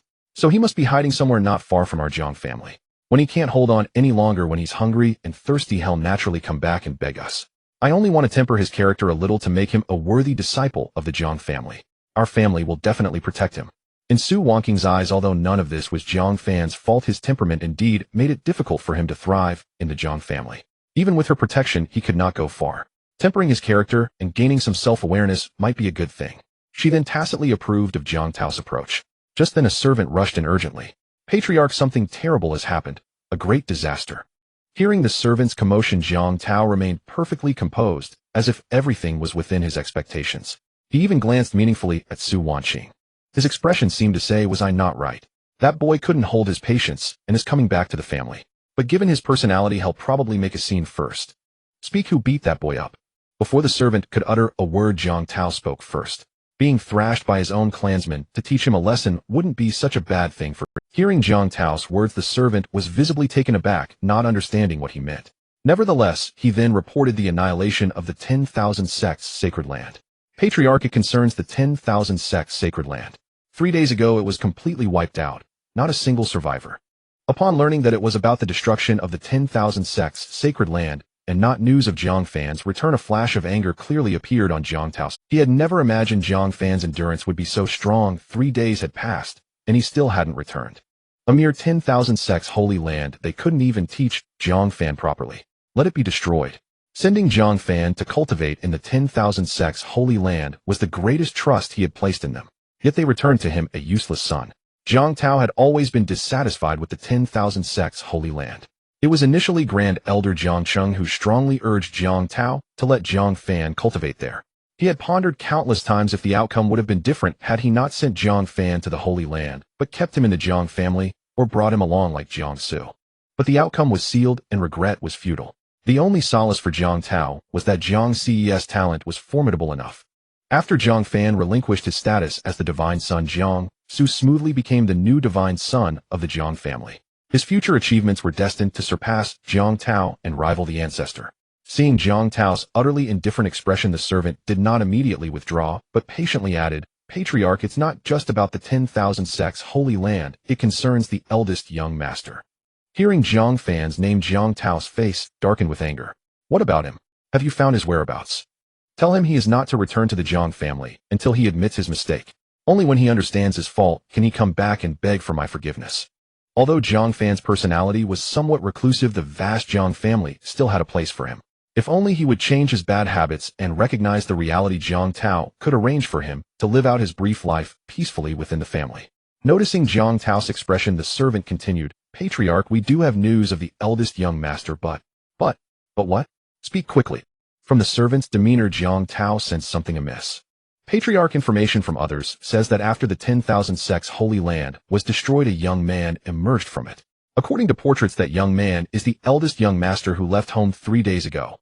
Now everyone unanimously believes the eldest young master is connected to the holy land's destruction and has begun hunting him down." "What? How is this possible?" Jiang Tao roared upon hearing the servant's words. "You mean all forces related to the 10,000 sects holy land are now hunting Jiang Fan?" Jiang Tao's eyes blazed with murderous intent as he spoke each word deliberately. Setting aside the fact that Jiang Fan was a powerless waste, why should he bear the crime of destroying the Holy Land? Did he even have the strength or capability? He might have gone to the Holy Land seeking a refuge. Moreover, with so many forces hunting him, Jiang Fan must have perished countless times already. Jiang Tao admitted he once harbored murderous thoughts toward Jiang Fan, but later regretted them. Now, however, outsiders wanted to kill his son. That was unacceptable. He then thundered, "Dare to hunt my son. Whoever dares, I will annihilate your entire clan. Spread the word." From this moment restore Jiang Fan's status as a young master of the Jiang family. Anyone who harms Jiang Fan opposes me and the entire Jiang family. No mercy. No sooner had Jiang Tao finished defending Jiang Fan than Su Wanqing could no longer contain herself. She fumed, "Jiang Tao, look at what you've done. If anything happens to Jiang Fan, I will never forgive you. I'm going to find him now." She didn't even address him as master, but called him by name, a testament to her fury. When Jiang Fan first left home, Su Wanqing had wanted to send someone to secret, but Jiang Tao had vetoed the idea, and now he deeply regretted it. Within half a day, the entire Dragon City was in an uproar. Countless sect forces took to the streets, searching for Jiang Fan's whereabouts. Although many sect forces had received Jiang Tao's decree, they refused to believe that the imperial Jiang family would go to war with them over a useless waste. Furthermore, after the disappearance of Jiang family ancestor Jiang Tong, while the family's prestige remained, their strength could no longer dominate everything. More and more sect forces were catching up to, or even surpassing the Jiang family in power. This made them less fearful of the Jiang family. The Yun family, though lacking an imperial realm ancestor in their lineage, now possessed overall strength rivaling the Jiang family. They were the most aggressive in hunting Jiang Fan. Their pursuit of Jiang Fan was more about using him to humiliate and suppress the Jiang family, challenging their imperial status. Although most forces knew Jiang Fan was a waste and understood that the Holy Land's destruction had nothing to do with him. So what? Their disciples had died in the Holy Land, yet a useless waste walked out alive. That alone made him deserving of death. At this moment, the Yun family was eerily quiet and oppressive. In the main hall, with a loud bang, a servant was sent flying by a palm strike from Yun Luofei, the Yun family patriarch. "What did you say? No trace of that waste Jiang Fan. What are you good for? The Jiang family is also searching for him. If they find him first, we lose our chance to humiliate them. If you can't find him soon, you all deserve." Yun Luofei's furious roars made the Yun family even more oppressive. Just then, an angry voice rang out from the void. "Let me see who dares to hunt my..." Hearing this furious voice, Yun Luofei's brow furrowed involuntarily. He hadn't expected Jiang Tao to come to the Yun family so ostentatiously. He immediately flew out to greet him, saying, "What brings Patriarch Jiang to my Yun family?" His tone and demeanor showed no regard for the imperial Jiang family. Without Jiang Tong, the Jiang family was nothing. Given time, the Yun family might well achieve imperial status. Seeing this, Jiang Tao's face darkened. He said coldly, "Yun Luofei, your Yun family conspired to murder my son. Don't you owe the Jiang family an explanation?" Yun Luofei seemed unimpressed by the threat, replying blandly, "That waste of yours colluded with others to massacre my clansmen in the Holy Land. I haven't settled accounts with you yet you come here making a fuss. Do you think the Yun family is easy to bully?" At these words, murderous intent exploded on Jiang Tao's face. He stared fixedly at Yun Luofei and said, "Patriarch Yun, has your Yun family truly prepared for a war to the death with the Jiang family? Since Patriarch Jiang wants war, how can the Yun family refuse? The death of our clansmen demands an accounting."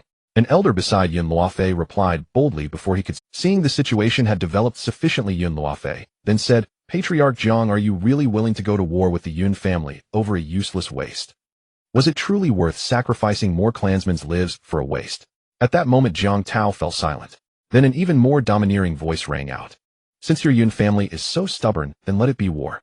My lord, if I die in battle, please tell Jiang Fan that I have failed in my duty as a mother. If there is a next life, I will surely make it up to him." The speaker was Su Wanqing, who had arrived shortly thereafter. Seeing Jiang Tao hesitate and at a loss, Su Wanqing promptly provided the answer and charged directly towards the Yun. Witnessing this scene, Yun Luofei and the others were dumbfounded. They had calculated that the Jiang family would not put the entire family in danger for Jiang Fan, which is why they dared to oppress the Jiang family so recklessly. But now it was evident that Su Wanqing was here for real. Although their Yun family strength was not inferior to the Jiang families, engaging in a fight to the death was not what Yun Luofei desired. At this moment, Su Wanqing was already resolute in her intent to die, and the elders of the Yun family were equally unyielding. They said, "Since it has come to this, let us proceed." As the voice fell, a terrifying aura was released, overwhelming the area.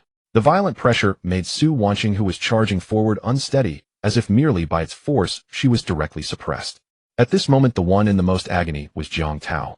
He knew that as long as he did not intervene, they would not deal a fatal blow to Su Wanqing, but once he took action, the outcome would be different. On one side was his useless son, and on the other was his entire family of the Jiang clan. Jiang Tao could not bring himself to jeopardize thousands of clan members for the sake of a way. Most importantly, Jiang Fan was not respected within the Jiang family. No one would sacrifice themselves for him, and it might even affect Jiang Ces standing within the Yun family. He then swiftly moved, and brought Su Wanqing back to his side. Seeing Jiang Tao's reaction, the Yun side visibly breathed a sigh of relief. Yun family head, my ancestor is missing, but he has not fallen. I will still protect my son Jiang Fan. If you dare to harm his life, the Jiang family will not let this go. After speaking, he took Su Wanqing and left the Yun family. Although Jiang Tao had made a strong statement, it also indicated that the current Jiang family was indeed not as strong as the Yun family. Moreover, there were many who wished to kill Jiang Fan. The Yun family had no need to act themselves.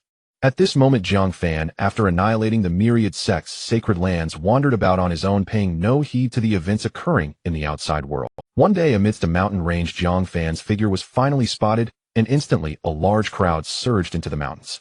Many among them were there to witness the scene of Jiang family's son being bullied. At this moment, a faction finally intercepted Jiang Fan. A young man with a cold expression spoke up. You are Jiang Fan, the discarded son of the Jiang family. Jiang Fan glanced at this person, but did not respond. Seeing that Jiang Fan was ignoring him, the young man's face darkened.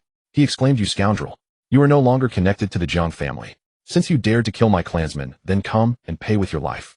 Seeing that Jiang Fan was ignoring him, the young man's face darkened. He exclaimed, you scoundrel! You are no longer connected to the Jiang family. Since you dared to kill my clansmen, then come. Yet now being able to bully and crush him at will was indeed a great fortune. You want to kill me? Jiang Fan finally spoke. Upon hearing this, the young man laughed, saying, no, I don't want to kill you. I want to torture you thoroughly, making your life worse than death. With a waste, it's not like it would require. However, when the young man looked back at Jiang Fan, he was shocked to find that Jiang Fan had disappeared. In the next moment, the young man felt a blur before him and was horrified as he instinctively retreated. He realized that the figure standing in front of him was indeed Jiang Fan, who had just vanished.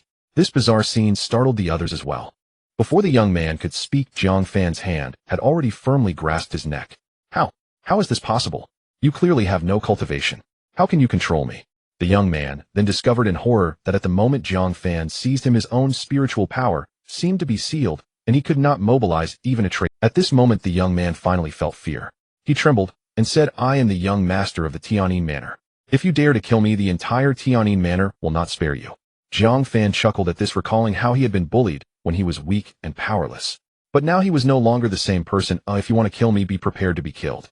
Before the young man could issue another threat, Jiang Fan directly crushed his neck, discarding him aside like trash. Witnessing this scene, the other disciples of Tianyin Manor were bewildered and even terrified. At this moment, no one dared to take revenge for the young man. Everyone knew Jiang Fan's power, but the young man had been instantly killed for a mere disagreement.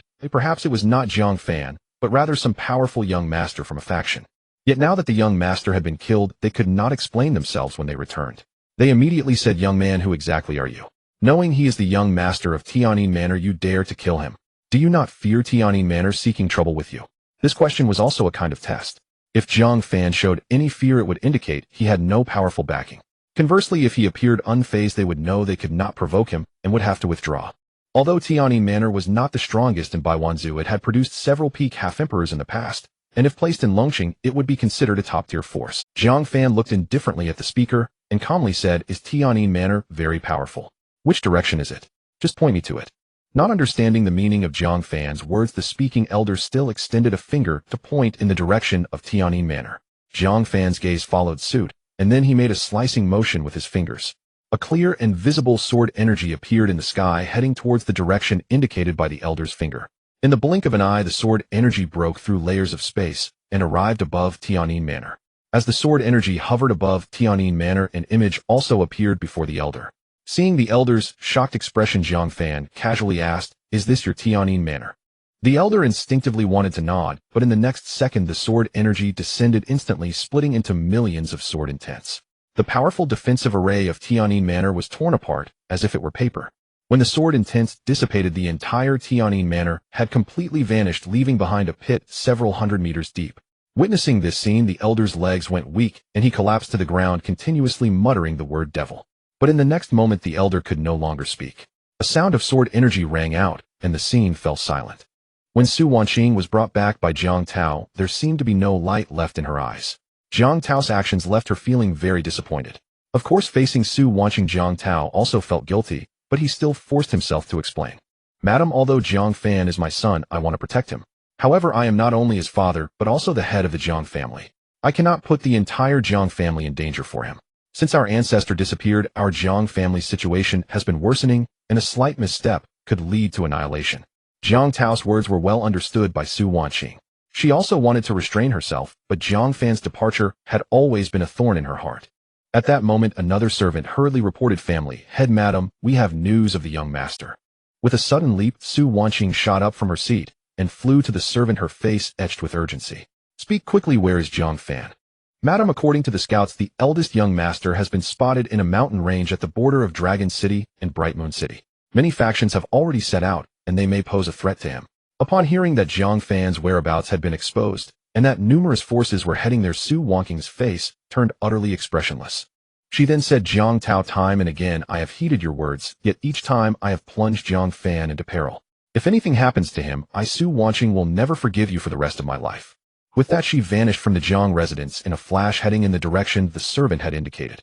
Seeing Su Wanqing's expression and sensing the chill in her eyes, Jiang Tao's face instantly fell into dejection, exuding an aura of infinite desolation.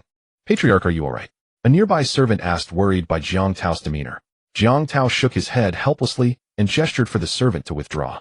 When Su Wanqing arrived at the mountain range and saw the ground strewn with corpses, her heart sank with a cold dread. She dared not imagine what had transpired here. How could someone with no cultivation possibly survive such a scene? They had countless opportunities to alter Jiang Fan's fate, but blind obedience to Jiang Tao's words had led them to miss every chance, and now his very survival was on. She searched through the crowd, turning over nearly every body, but the familiar figure was not among them, offering her a sliver. More importantly, those who had come were also after Jiang Fan, and their dissatisfaction at not finding him was evident. For Su Wanqing, not finding him was the best outcome, proof that he was still alive. In a daze, Su Wanqing wandered blindly in search. Meanwhile, Jiang Fan had run into trouble again, the 10th faction he had encountered that day. Seeing Jiang Fan, the encircling group was visibly excited. After carefully comparing the portrait in their hands, their joy overflowed. "Ha! Capturing Jiang Fan yields 10 mid-grade spirit stones, kid. Who would have thought a waste like you could be so valuable? Truly unexpected. I advise you to come quietly with us. My weapon here has no eyes and I'd hate to accidentally hurt you." They held no fear of Jiang Fan, but he was still the young master of the Jiang family. If the Jiangs were angered, they could not bear the consequences. Thus, they only wished to take him away swiftly to avoid any complications. Just as they were about to act, a woman's voice rang out, "Stop.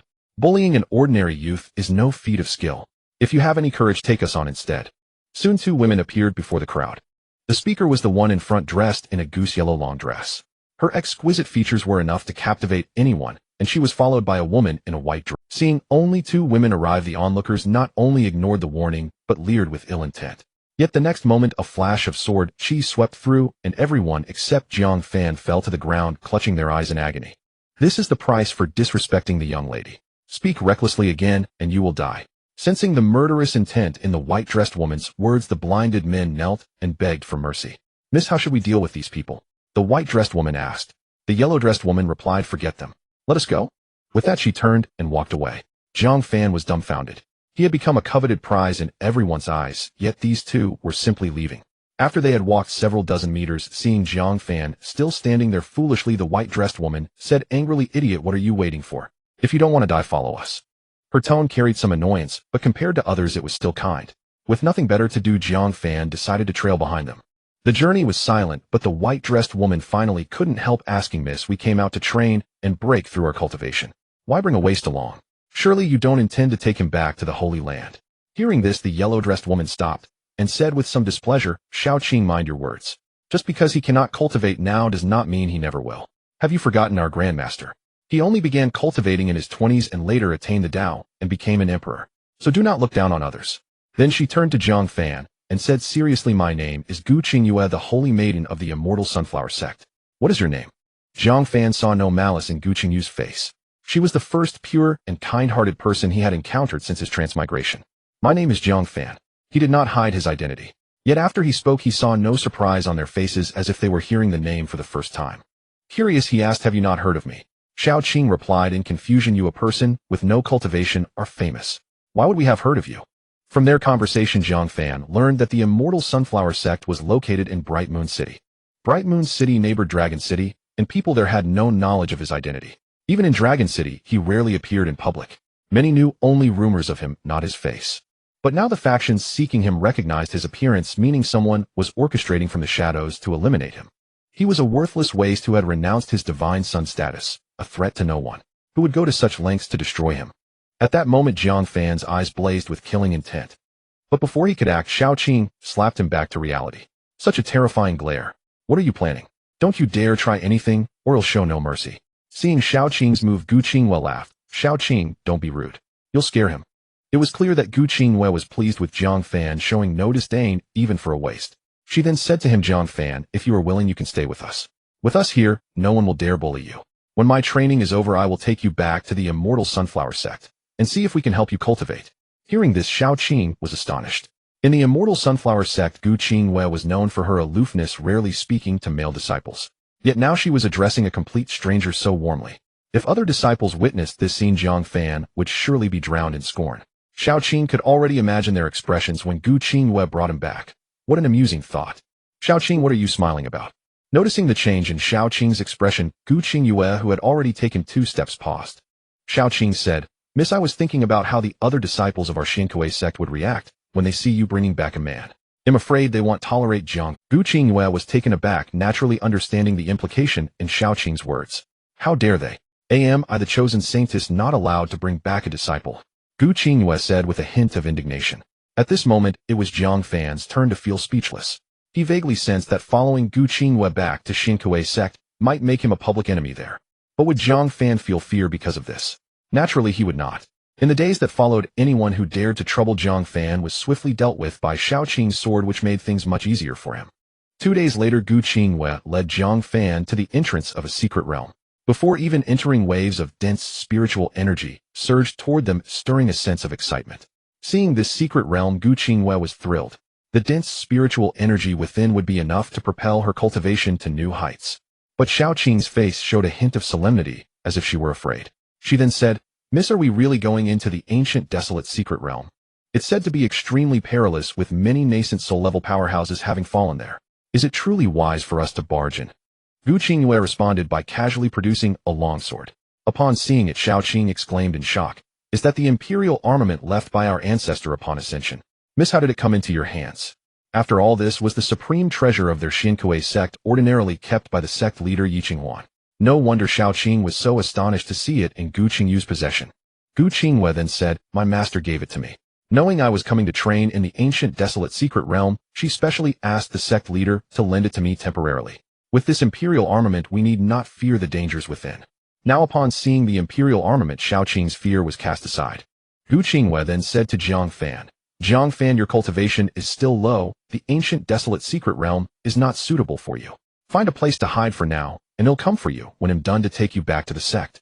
With that, she stepped without hesitation into a pitch-black cave entrance, with Xiaoqing following closely behind. Watching this scene, Jiang Fan was speechless, feeling that these two were rather reckless. Then he too took a step and flashed into the secret realm. Seeing Jiang Fan enter, the two were visibly shocked. Gu Qinghua said, Jiang Fan, didn't I tell you to find a place to hide? Why did you come in? This place is nothing like the outside world. Even we might not make it out unscathed. Stay close to us and don't wander off. Though somewhat annoyed since he had already entered, they would have to stick together. The spiritual energy in the secret realm was indeed abundant, perfect for cultivation. Barely half an incense stick after stepping inside, powerful waves of spiritual energy began to emanate from Gu Qinghua's body, a sign of an impending breakthrough. Miss, you're about to break through. Quickly focus your mind, and it'll guard you. Soon a formidable aura surged skyward. Around Gu Qinghua, stones flew as dense spiritual energy poured into her body. With a thunderous roar, Gu Qinghua's cultivation broke through the nascent soul stage, making her a mighty spirit transformation cultivator.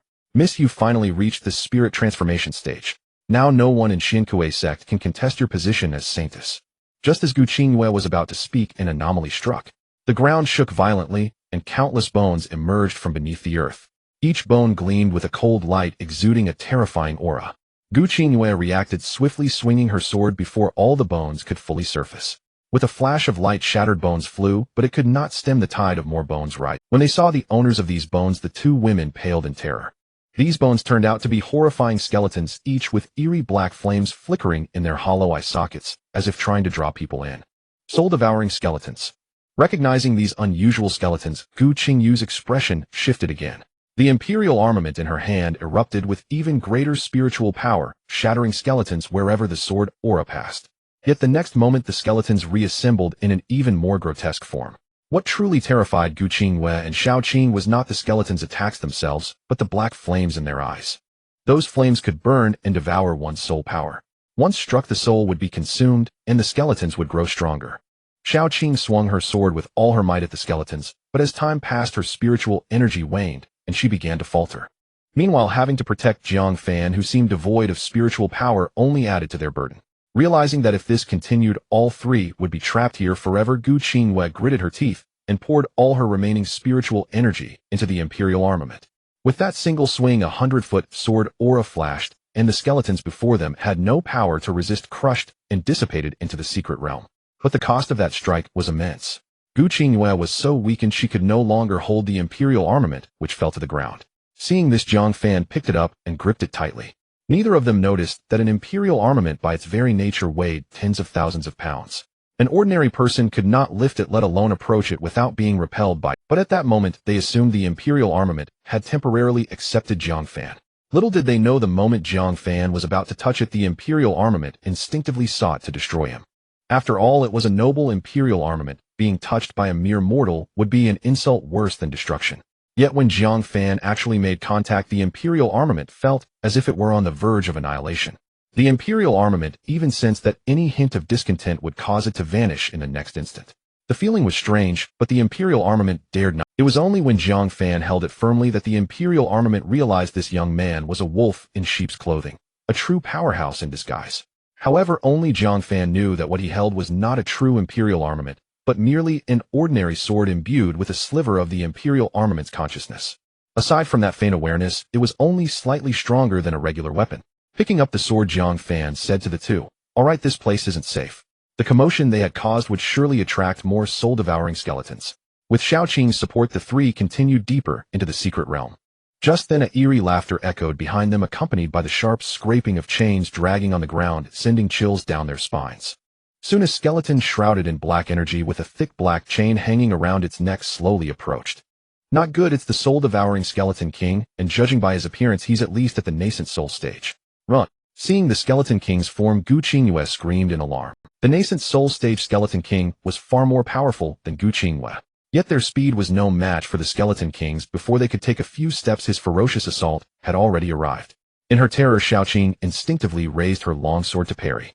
But in an instant the sword shattered, and she was sent flying with a heavy blow. When she rose, blood uncontrollably trickled from the corner of her mouth. "Xiaoqing, are you all right?" Seeing Xiaoqing gravely injured, Gu Qingwei immediately rushed over and grasped her. Xiaoqing said, "Miss, I'm fine, but this skeleton king is too strong. I'm afraid we..."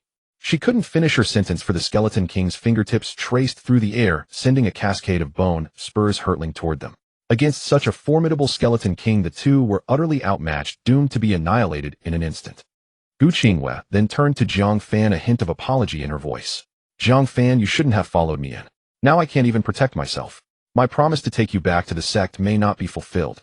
Having said that, she prepared to close her eyes and meet the incoming bone spurs. The next second, a sword aura tore through the void, shattering the skeleton king's bone spurs on the Witnessing this, Gu Qingyu's mind went blank. She never imagined that her savior would be Jiang Fan, or more precisely the imperial armament in his hand. Then with a face full of shock, she asked, "Jiang Fan, you have no cultivation.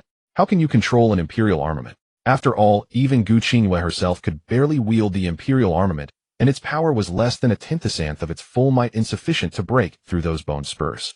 Yet Jiang Fan, an ordinary man, could not only use the imperial armament, but also destroy the bone spurs released by the skeleton king.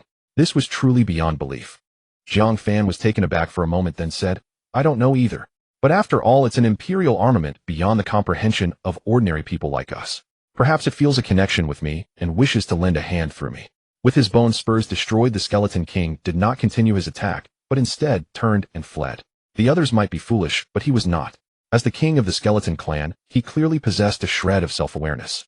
He had seen what just happened clearly. That sword aura did not come from the imperial armament. It was a casual flick of the young man's finger. A single point had shattered his bone spurs. This was no ordinary person. With his heightened senses, the skeleton king chose to forego the fight and prioritize. Seeing the skeleton king flee like that, Gu Qingwei and Xiaoqing exchanged bewildered glances. In their view, even if Jiang Fan had gained the imperial armament's recognition, the power he could unleash was limited and hardly enough to scare off the skeleton king. Yet now the skeleton king had fled. The only explanation was that something even more terrifying than the skeleton king had appeared in this place. But given their current state, they probably couldn't go far. Jiang Fan then said, I see you two are badly injured. Rest here and heal first. He'll stand guard for you." Having said that, he brandished the imperial armament with a look of supreme confidence, prompting a quiet chuckle from the two women. Nevertheless, seeing the imperial armament in Jiang Fan's hand, they chose to sit down and cultivate to heal. After about half an hour, they had largely recovered and rose to continue deeper. But the deeper they went, the more fear gripped Gu Qingyue and Ziking's hearts. They realized this place was not at all like a secret realm, it was more akin to a perilous forbidden ground. What unsettled them further was a constant feeling of being watched, as if an invisible eye was scrutinizing everything. Just then a violent aura surged from the depths of the secret realm. Following that, a torrent of sword intent rained down upon the trio like a storm. Seeing this, Gu Qingyue and Ziking's legs went weak. Had they known the ancient wasteland secret realm was this terrifying, they would never have come, even if it meant death. Jiang Fan, however, stood calmly with the imperial armament in hand, gazing at the descending sword intent. Then with a single swing of his sword he sliced through it all. Whoosh! The torrent of sword intent dissipated in an instant. How intriguing. It seems the Skeleton King spoke true. Once I devour you, my cultivation will surely advance by leaps and bounds, and perhaps I can escape this ancient wasteland, forbidden land sooner. Then an old man in a black robe slowly emerged from the depths. His strength was immense. Gu Qingyue's cultivation was entirely insufficient to but at that moment Gu Qingyue's thoughts were not on the old man, but on the words he had just spoken: ancient wasteland, forbidden land. He had called this place the ancient wasteland, forbidden land, not the ancient wasteland secret realm. Suppressing her fear, Gu Qingyue asked urgently, "What did you just say? Isn't this the ancient wasteland secret realm? Why do you call it the ancient wasteland? For those who entered a forbidden land rarely survived, with few ever leaving alive." Seeing Gu Qingyue's expression, the old man's face remained impassive. He couldn't be bothered to explain. Instead, he turned his gaze to Jiang Fan. The next moment, an even more powerful aura erupted from the old man. Simultaneously, his figure vanished from where he stood. "Jiang Fan, be careful." When the old man reappeared, he was already behind Jiang Fan, his claws like 5 sharp blades lunging for Jiang Fan's head. Seeing this, Gu Qingyue cried out. At the sound of her voice, Jiang Fan swung the imperial armament horizontally, placing it directly in the path of the old man's claws. Then came a scream of agony from the old man, whose palm had been severed by the imperial armament, seemingly out of nowhere. With another swift thrust, the imperial armament pierced the old man's chest, his face a mask of disbelief. This entire sequence of actions unfolded within a second. The old man had no idea what had happened, and even in death his face still bore an expression of confusion. Seeing Jiang Fan succeed once more, Gu Qingyue's spirit soared. She hadn't expected someone recognized by the imperial armament to be so formidable. Then turning to Jiang Fan, she said, "Jiang Fan, thank you for saving me again. Since the imperial armament has acknowledged you, will leave it in your care for now. Return it to me when we leave this place." Jiang Fan suddenly realized that this act of pretending to be weak while being strong was quite enjoyable. Then a thought struck him, and he asked with some confusion, "Miss Gu, since this place is called the ancient wasteland, forbidden land, why did you refer to it as the ancient wasteland secret realm?" Hearing Jiang Fan's question, Gu Qingyue's face also showed deep bewilderment. It was the second elder who had strongly urged her to come here. He had said that if it weren't for his greater regard for Gu Qingyue's cultivation talent, he would have sent his own disciple Tianjiaro to train here. He had even thoughtfully provided Gu Qingyue with detailed coordinates to ensure she could find the ancient wasteland secret realm. Listening to Gu Qingyue's account, Jiang Fan instantly understood the underlying reason.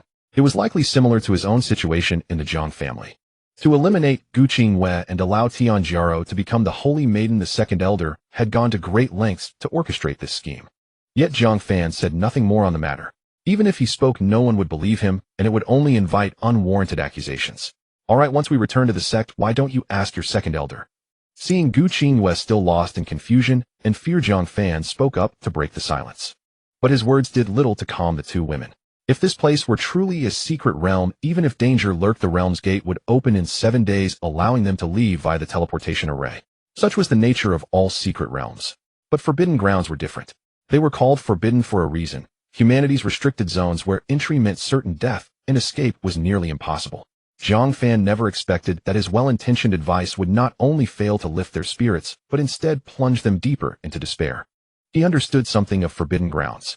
To leave the ground must become masterless, meaning the death of its sovereign, or one must gain the recognition of the sovereign who would willingly release them. Otherwise they would be trapped forever.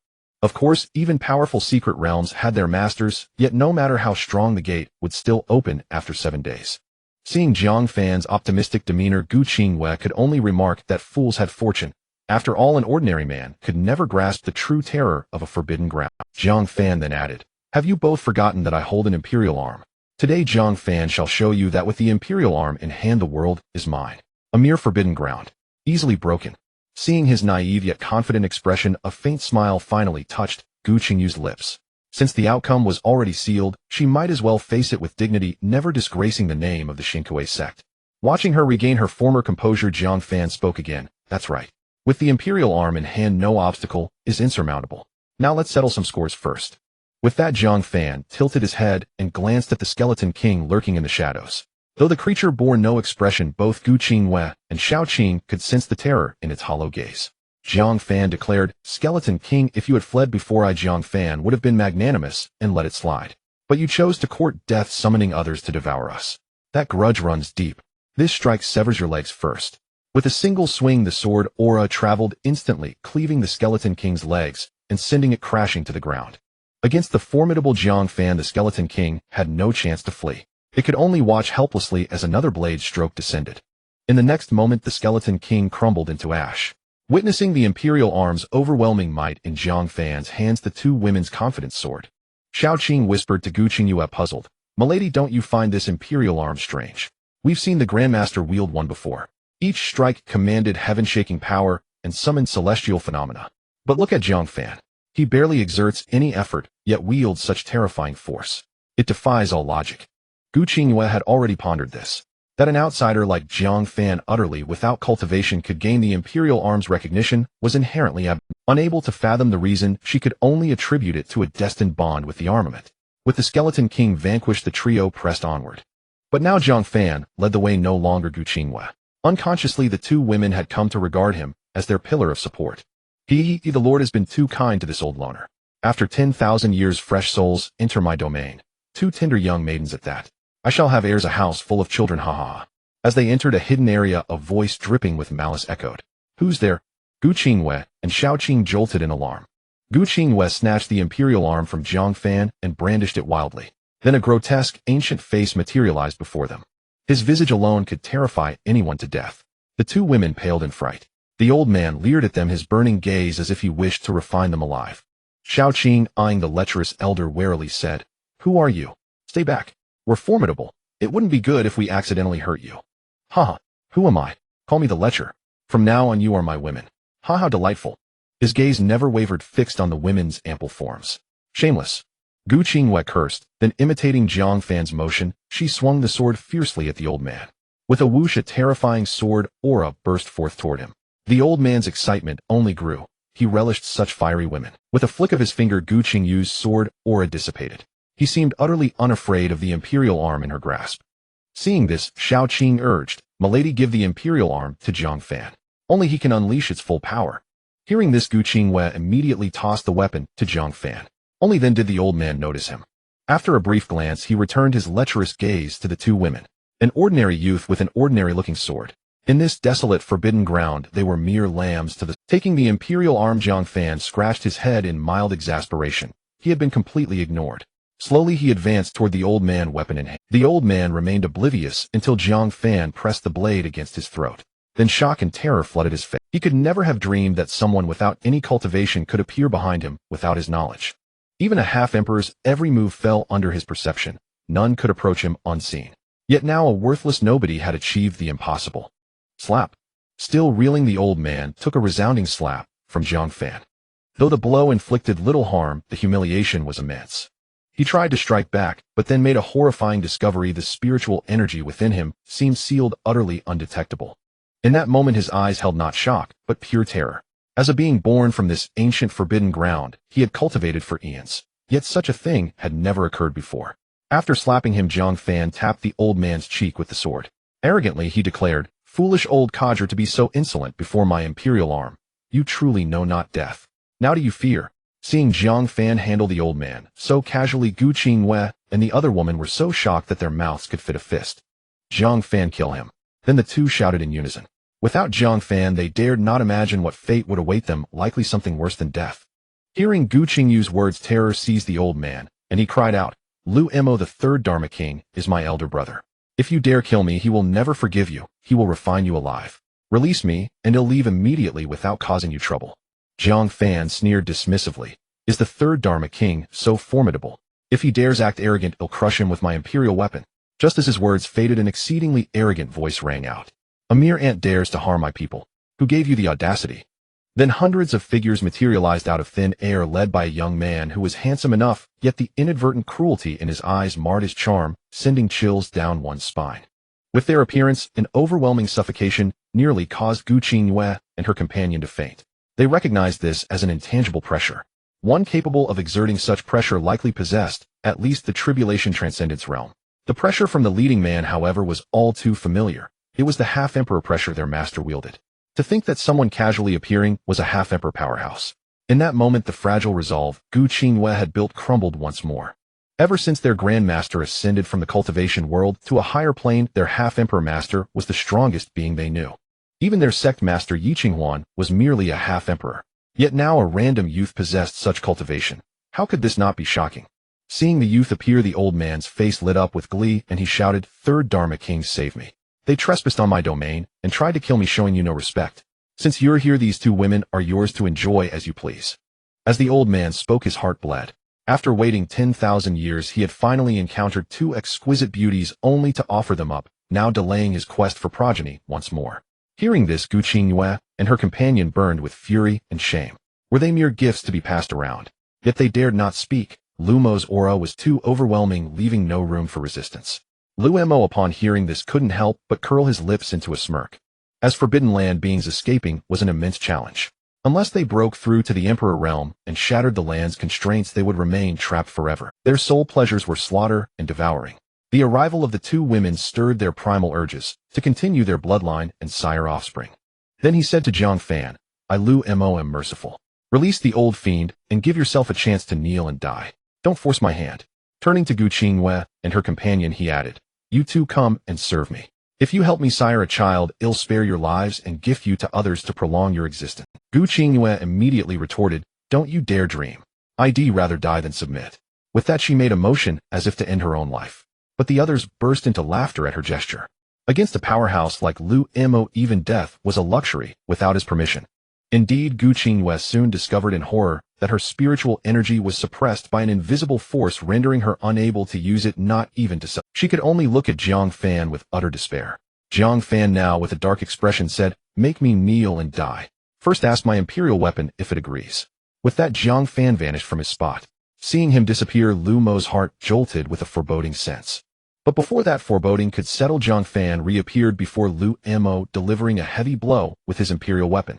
With that single strike, Lu Mo was sent flying, crashing heavily to the ground. Everyone was dumbfounded. The third Dharma King of the primordial Forbidden Land, the invincible Lu Mo, had been sent flying by an ordinary man. Was this plausible? After sending Lu Mo flying, Jiang Fan returned to his original spot, his imperial weapon still resting on the old man's neck. It was as if nothing had changed and the previous events were but an illusion. Lu Mo rose utterly bewildered with no clue what had happened. Yet the pain on his face confirmed the reality of the event. A half-emperor of the fifth realm was defeated in a single move by an ordinary man. If this gets out, how can I maintain my standing in the primordial Forbidden Land? With a furious roar, a terrifying pressure surged toward Jiang Fan, aiming to obliterate him and salvage a shred of dignity. Lu Mo's pressure was immense, like a raging dragon lunging to devour its prey. But soon they heard Jiang Fan threaten to kill the old man unless Lu Mo withdrew his pressure. "Lu Mo, I advise you to be kind. Withdraw your pressure and let us leave, and I'll release this old fiend. Otherwise I'll kill him first." Hearing Jiang Fan use the old man's life to threaten Lu Mo for their escape, the anxiety in their hearts finally eased. Daring to threaten Lu Mo with the old fiend showed that Jiang Fan was cautious, trying to protect his own life. It also suggested that his earlier strike was a fluke, or he wouldn't need such. But to Lu Mo, the old man's life was worthless, so he ignored Jiang Fan's threat entirely. As the pressure bore down, Jiang Fan sighed helplessly. "Old fiend, I never meant to kill you. It's your third Dharma King Lu Mo who did this. Safe travels." With that, Lu Mo's pressure arrived, piercing through both of them. The old man inevitably was crushed to death by the pressure. Seeing Jiang Fan standing there unscathed, a rare hint of gravity crossed Lu Mo's face. With just these two moves, his perception of Jiang Fan shifted dramatically. Yet with his keen senses, Lu Mo was certain Jiang Fan was an ordinary man with no cultivation. Just then someone behind Lu Mo spoke up. "Dharma King, let me capture this brat for you." This man sought to curry favor for future rewards. With Lu Mo's nod, he charged at Jiang Fan. In terms of cultivation, he was on par with the old man. He believed that even if he couldn't kill Jiang Fan, he wouldn't be captured, especially with Lu Mo ready to intervene. Thus he could ensure his safety while pleasing Lu Mo. Why not? Seeing his move, the others were filled with regret. Seeing the powerhouse charging toward them, both Gu Qingwei and her companion were terrified. If the divine weapon failed to protect them, Jiang Fan would surely die, and they would be utterly reduced to mere pawns. At this moment, they deeply regretted heeding the second elder's advice to venture into such a perilous place for training. Noticing their expressions, Jiang Fan could barely suppress a smile. Simultaneously, he addressed the approaching powerhouse. You'd better not come any closer. Though my strength is meager, I wield a divine weapon. When the divine weapon strikes, all are but ants. Seeing Jiang Fan brandishing a broken blade with such arrogance, the man found it almost laughable. Yet the next second a streak of sword aura flashed. The man was horrified to discover that his sensory abilities had vanished in an instant, as if the world around him had become disconnected. In the blink of an eye, the man's head slowly slid off and fell to the ground. In that final moment of descent, he caught a glimpse of a headless corpse. But it never occurred to him that the corpse was his own. Witnessing this, the others were stunned, and beneath their shock lay a barely perceptible trace of fear. From start to finish, they had only seen Jiang Fan give a slight flick of the longsword in his hand. They hadn't even witnessed him raise the blade. This only deepened their unease. Recalling how he had effortlessly sent Lu Mo flying earlier only amplified the sense of eeriness. For the sake of the Dharma King, I'll fight you to the death. If you have the guts, kill me too. Moments later, another man arrogantly declared his intent to attack Jiang Fan. Yet he remained cautious, refraining from charging forward recklessly. Instead, he drew his sword and swept it through the air, summoning a sky full of sword intent above his head. With a swing toward Jiang Fan, the torrent of sword intent surged forward, aiming to pierce him with countless blades. 1,000 arrows through the heart. I'd like to try that myself. Jiang Fan sneered and swung his sword in return, unleashing an equally vast expanse of sword intent toward his opponent. The sole difference in outcome was that before the enemy's sword intent could descend, Jiang Fan's had already arrived. As the first strand of sword intent pierced through the man's body, more and more followed, plunging into him repeatedly. In an instant, the man was obliterated into nothingness under the relentless barrage. Only then did the man's own sword intent belatedly arrive. Facing it, Jiang Fan merely swept his blade once more, shattering the sword intent hovering above. With two consecutive powerhouses slain in an instant, the others stared at Jiang Fan in shock and terror, as if beholding a monster. Yet in the eyes of the two women, Jiang Fan had never looked more handsome. Standing fearless amidst a legion, wielding a single sword to annihilate experts. How powerful must this divine weapon be to grant an ordinary mortal the abilities of a god? Jiang Fan held his sword with one hand, his expression calm, and a faint smile playing on his lips as he regarded the others, almost as if he were anticipating their next move. Faced with Jiang Fan's ominous gaze, they involuntarily stepped back. One of them hesitantly spoke. Dharma King, this man is most peculiar. Though he appears mortal and wields an ordinary blade, it feels as though he possesses the power to annihilate heaven and earth. Lu Mo observed Jiang Fan with a grave expression. To become a Dharma King-level expert of the ancient, desolate, forbidden ground was testament enough to Lu Mo's formidable strength.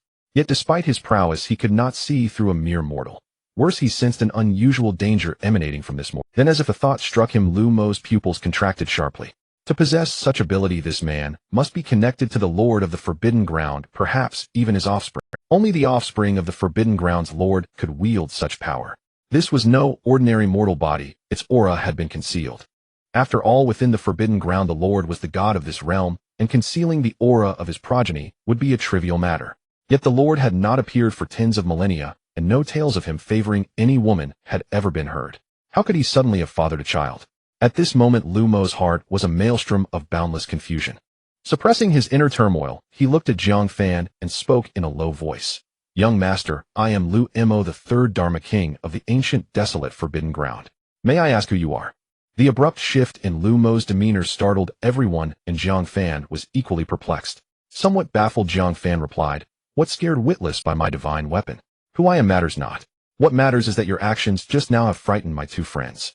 Kneel and apologize to them, and perhaps my divine weapon will spare your worthless life. Jiang Fan's words had barely left his mouth when, before Lu Mo could react, the group of experts behind him erupted in fury. To insult their Dharma King so brazenly was like driving a knife into their own flesh. How could they endure such humiliation? You insignificant wretch, don't push us too far. Our Dharma King speaks to you with courtesy, not out of fear. Utter another reckless word, and we will show no mercy. Jiang Fan looked at them coldly. Your Dharma King fears not me, but the divine weapon in my hand. Since you are unafraid, let me show you the true power of this divine weapon. With that he swept his sword. The moment the man who had just spoken saw Jiang Fan swing, an instinctive terror seized him. The next second the sound of sword aura echoed in his ears, and that became the last sound he would ever hear. So handsome. The two women exclaimed involuntarily once more. This man was their strongest guarantee of safety.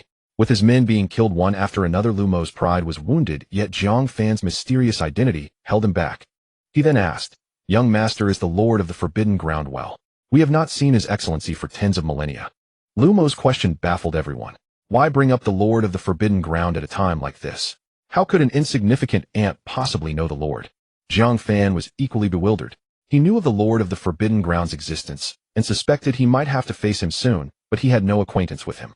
Jiang Fan said, You'll have to ask the lord of the forbidden ground how to leave this place.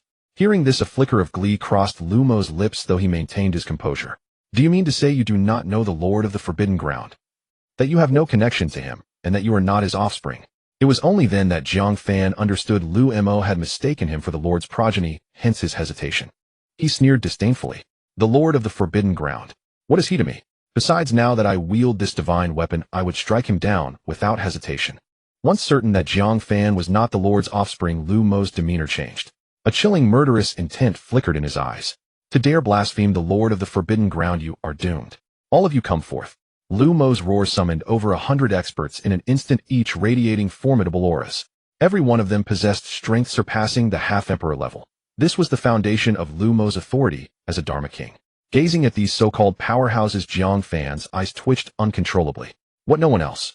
You think this ragtag bunch of minnows can kill me? How much do you underestimate the imperial armament in my hand?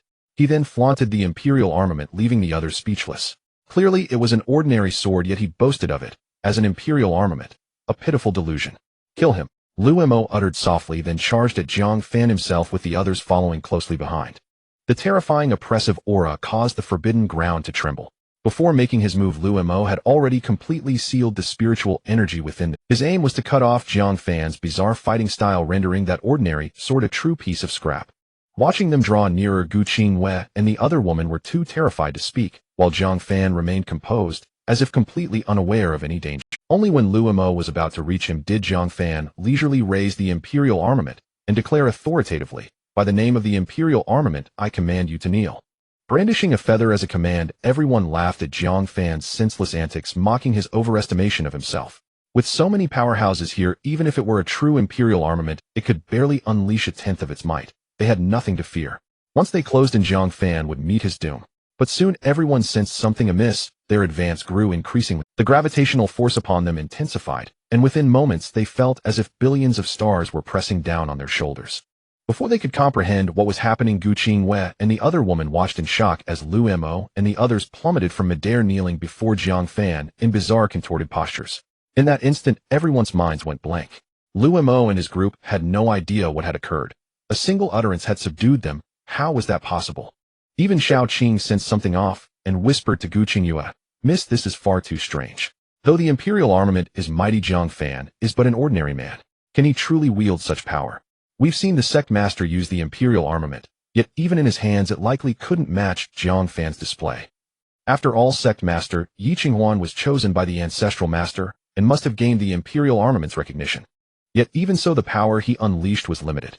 But Jiang Fan slaughtered powerhouses like ants, and now, with the imperial armament's authority, subdued them with a single word. This was utterly inexplicable. Gu Qingwei paused, then explained, "Perhaps this is the imperial armament's true power." Jiang Fan's kind heart may have earned its complete recognition, as if the ancestral master himself were present. Though Gu Qingyu's words didn't fully dispel Shao Qing's doubts, she had no choice but to accept this reasoning. After all, Jiang Fan's aura was unmistakable. He was but an ordinary man. On the field, Lu Mo and the others, gradually snapping out of their shock, found their expressions shifting, their faces turning pale with terror.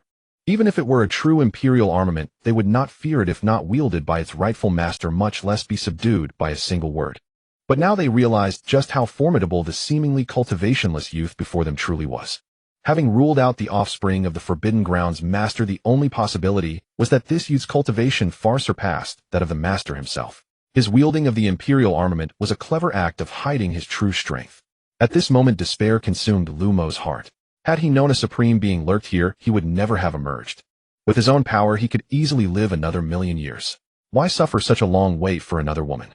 Now his dream of an heir was distant, and he might even face extinction. Jiang Fan glared coldly at the terrified Lu Mo. I see you're the most wicked one here. Today I must rid the world of you. Hearing this, Lu Mo tried to beg for mercy, but the imperial armament swept toward him. In the next second a head soared into the air. Witnessing this, Gu Qingwei and the other woman felt no fear, only exhilaration. They shuddered to imagine how dire their fate would have been had Jiang Fan not descended with them or gained the imperial armament's recognition. Jiang Fan, keep them subdued, oh let us take it from here. Gu Qingwei, a prodigy and candidate for the sect Saintis, was always the center of attention in Xinkui's sect court, but now reduced to near enslavement as a breeding tool, she seethed with fury, her killing intent erupting in full force. The two women struck simultaneously, their blades no longer mere ornaments, but lethal weapons reaping lives. Each blow claimed a victim. Under Jiang Fan's control, whether tribulation transcendence or half-emperor powerhouses, all were instantly slain. After everyone was eliminated, the two women collapsed to the ground, utterly spent. Jiang Fan, thank you. The sudden words broke Jiang Fan's reverie. He smiled. No need for such formality. I should thank you first. Gu Qingwei understood his meaning. For an ordinary person, the chance to cultivate was a tremendous blessing. Bringing him back to the sect might offer a way to help him train. A great kindness indeed. Rising, they glanced toward the depths of the primordial forbidden ground and asked uneasily, Jiang Fan, should we venture deeper? This is a forbidden ground we may never escape. Jiang Fan reassured them. No fortune favors the virtuous. Since we're here, treat it as a unique form of training. Once your strength improves, we'll find a way out. Though unsure of Jiang Fan's confidence, they realized despair was futile. First, they must cultivate and enhance their power. Unconsciously, Gu Qingwei and the other woman had come to see Jiang Fan as their leader, not because of the imperial armament's might, but due to an inexplicable. It seemed that with Jiang Fan by their side, all obstacles would dissolve. In the primordial forbidden ground, the three Dharma kings occupied the best resources and the most abundant spiritual energy. Even if they couldn't leave the forbidden ground, they needed a belief in escape. In this harsh environment, steadily increasing cultivation was their best assurance. In just 7 days, the two women's cultivation soared. Gu Qingwei, who had recently broken through to the nascent soul stage, would normally need a year to advance further. Yet now, in merely 7 days, she broke through again to the second level of nascent soul. With such talent, she would surely become the saintess upon returning to Xinkui's sect. Miss, you are truly the most talented disciple of our immortal sunflower sect, Humph. The sect leader is far too biased. The position of saintess should rightfully have been yours, yet he insists on a trial, delaying the competition for another month. If not for this, we would not be trapped in this forbidden land. Shao Qing, while rejoicing in Gu Qingyu's breakthrough, secretly criticized Yi Qinghuan. It was evident that Shao Qing was deeply dissatisfied with Yi Qinghuan's actions. Enough, Shao Qing, say no more. Our priority now is to find a way out of here, or else all is in vain. Then she turned to Jiang Fan and asked, Jiang Fan, can we truly leave this place? Gu Qingwei still lacked confidence in Jiang Fan's earlier words. Jiang Fan replied, fear not. We shall leave. Focus on your cultivation for now. Meanwhile, Lu Mo's death struck the forbidden land like a thunderclap. Especially the great Dharma King Wang Yi and the second Dharma King Shen Luo both were utterly astounded by Lu Mo's demise. It was well known that within the primordial forbidden land, aside from its master, the three of them were regarded as the strongest. With Lu Mo's sudden death, the others were gripped by an unshakable dread, fearing that the specter of death might descend upon them at any moment. In a peculiar spatial realm, Wang Yi was attempting to cultivate, but the occasional twitch at the corner of his eye betrayed his inability to find inner peace. Just then the space trembled, and Wang Yi abruptly opened his eyes. Yet upon sensing that it was Shen Luo's aura, his uneasy heart calmed.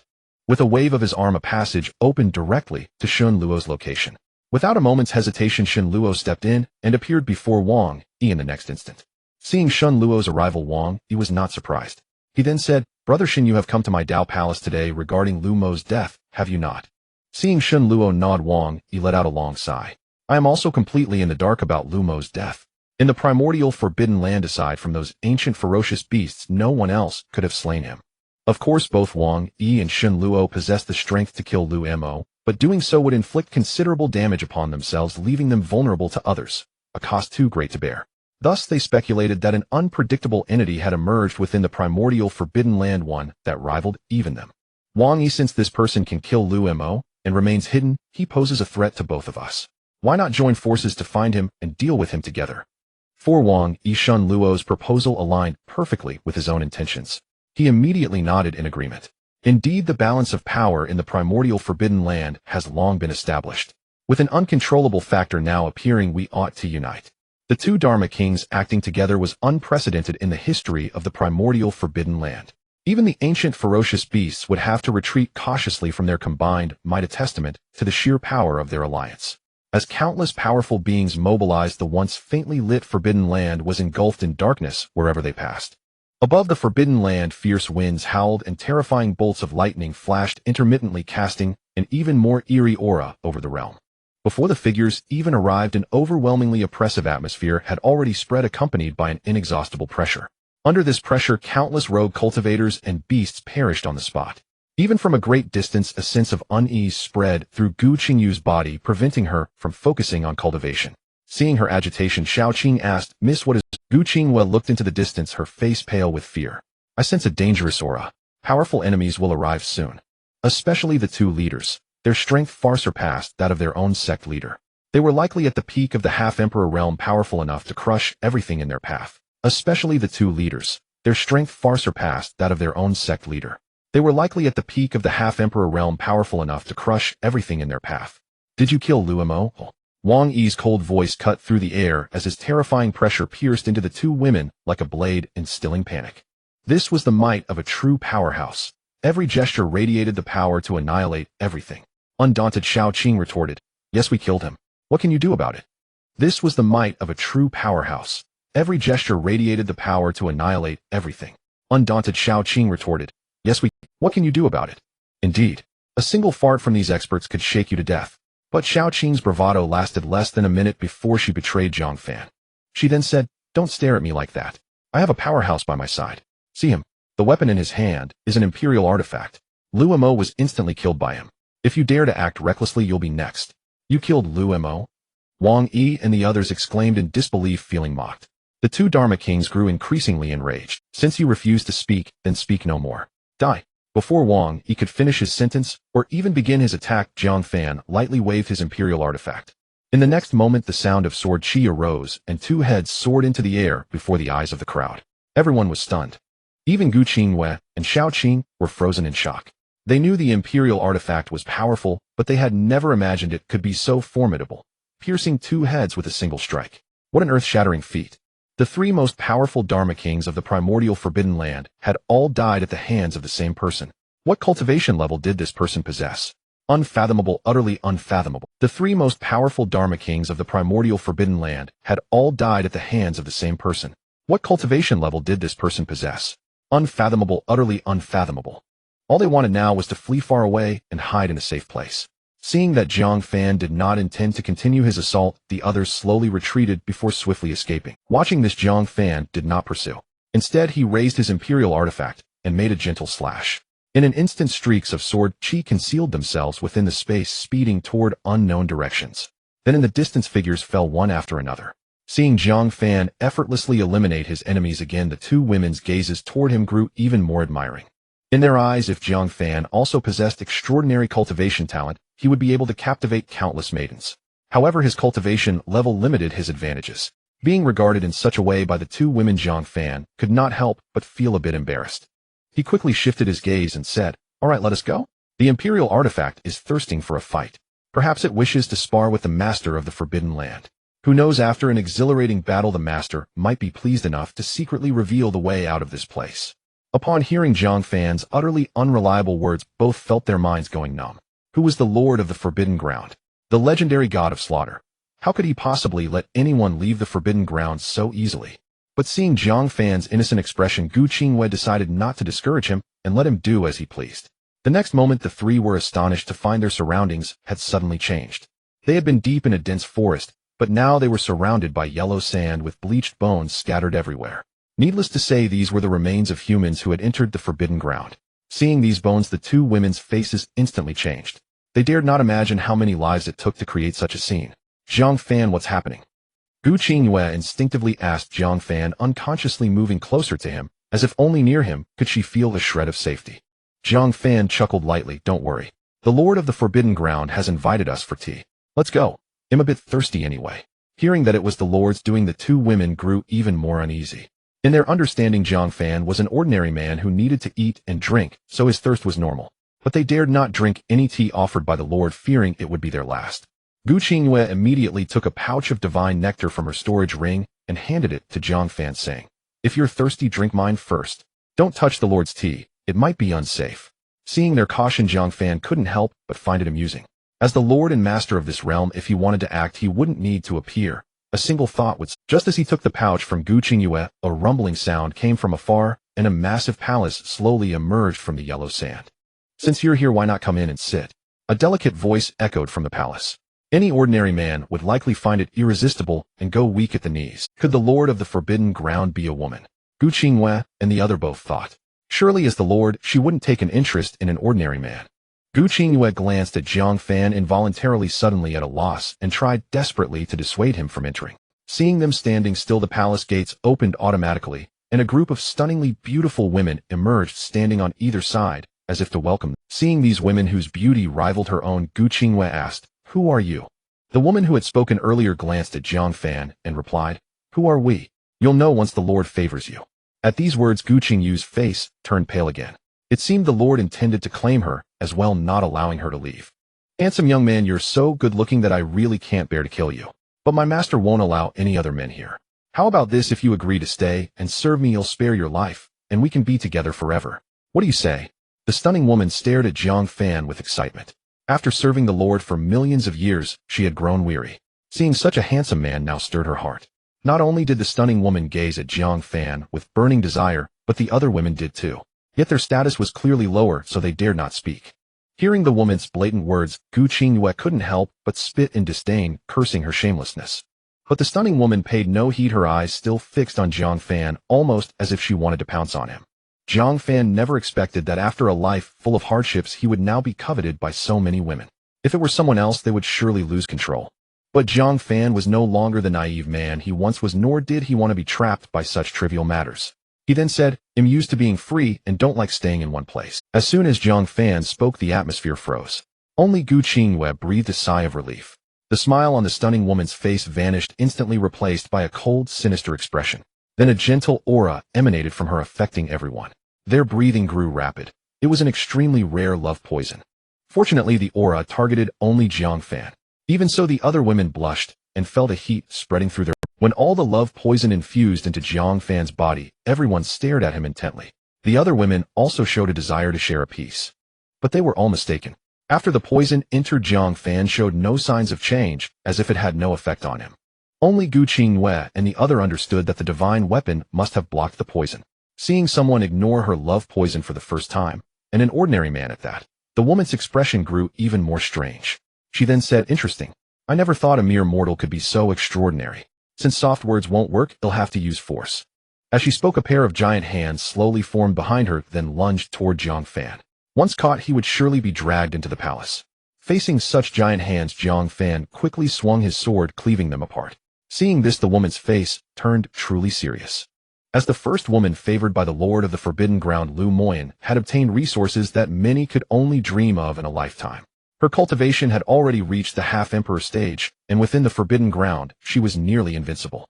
Even the three Dharma kings, though stronger than Lu Moyan, could be annihilated with a mere gesture from her. Yet now Lu Moyan couldn't see through an ordinary man, nor understand how he broke her attack. That strike seemed to come from the sword in his hand, but Lu Moyan knew it didn't. Beyond that, she was completely in the dark. At that moment, Lu Moyan felt an instinctive sense of danger. She dared not be careless, quickly vanishing to conceal her presence within the Forbidden Ground, hiding her aura from detection. Then a sky full of sword intent appeared out of nowhere, each possessing the power of a half-emperor, truly formidable. Seeing this, Jiang Fan said helplessly, "A moment ago you said you'd spare my life, and now you want to kill me. You're too fickle. That's not good. Maybe you should go back and calm down."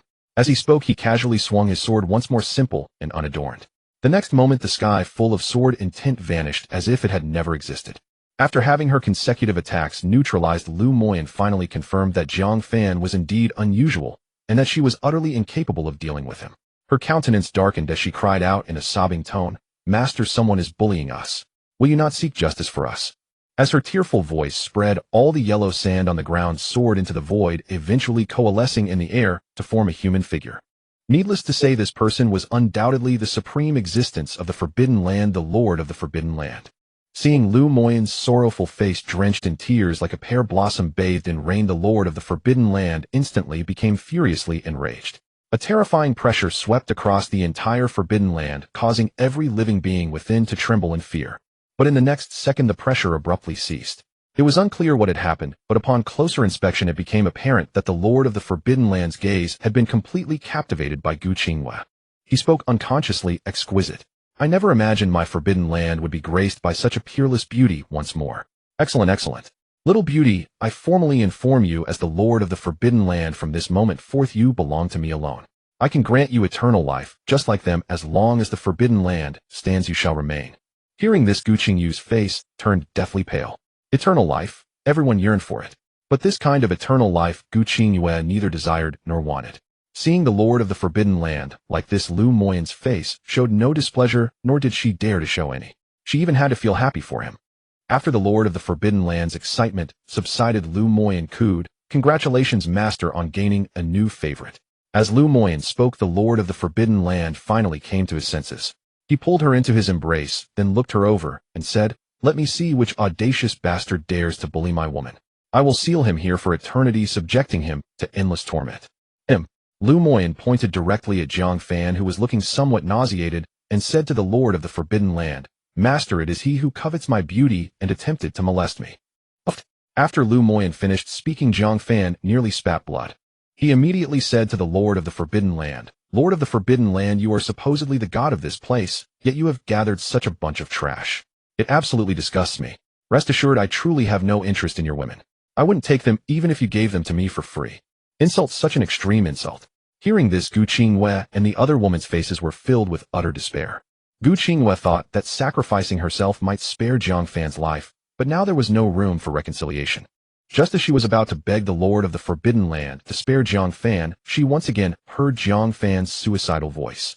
"Living this long must have been quite a trial for you. I feel your life is nearing its end." Of course, this isn't my words, but his. With that, he brandished the imperial armament in his hand to demonstrate his power.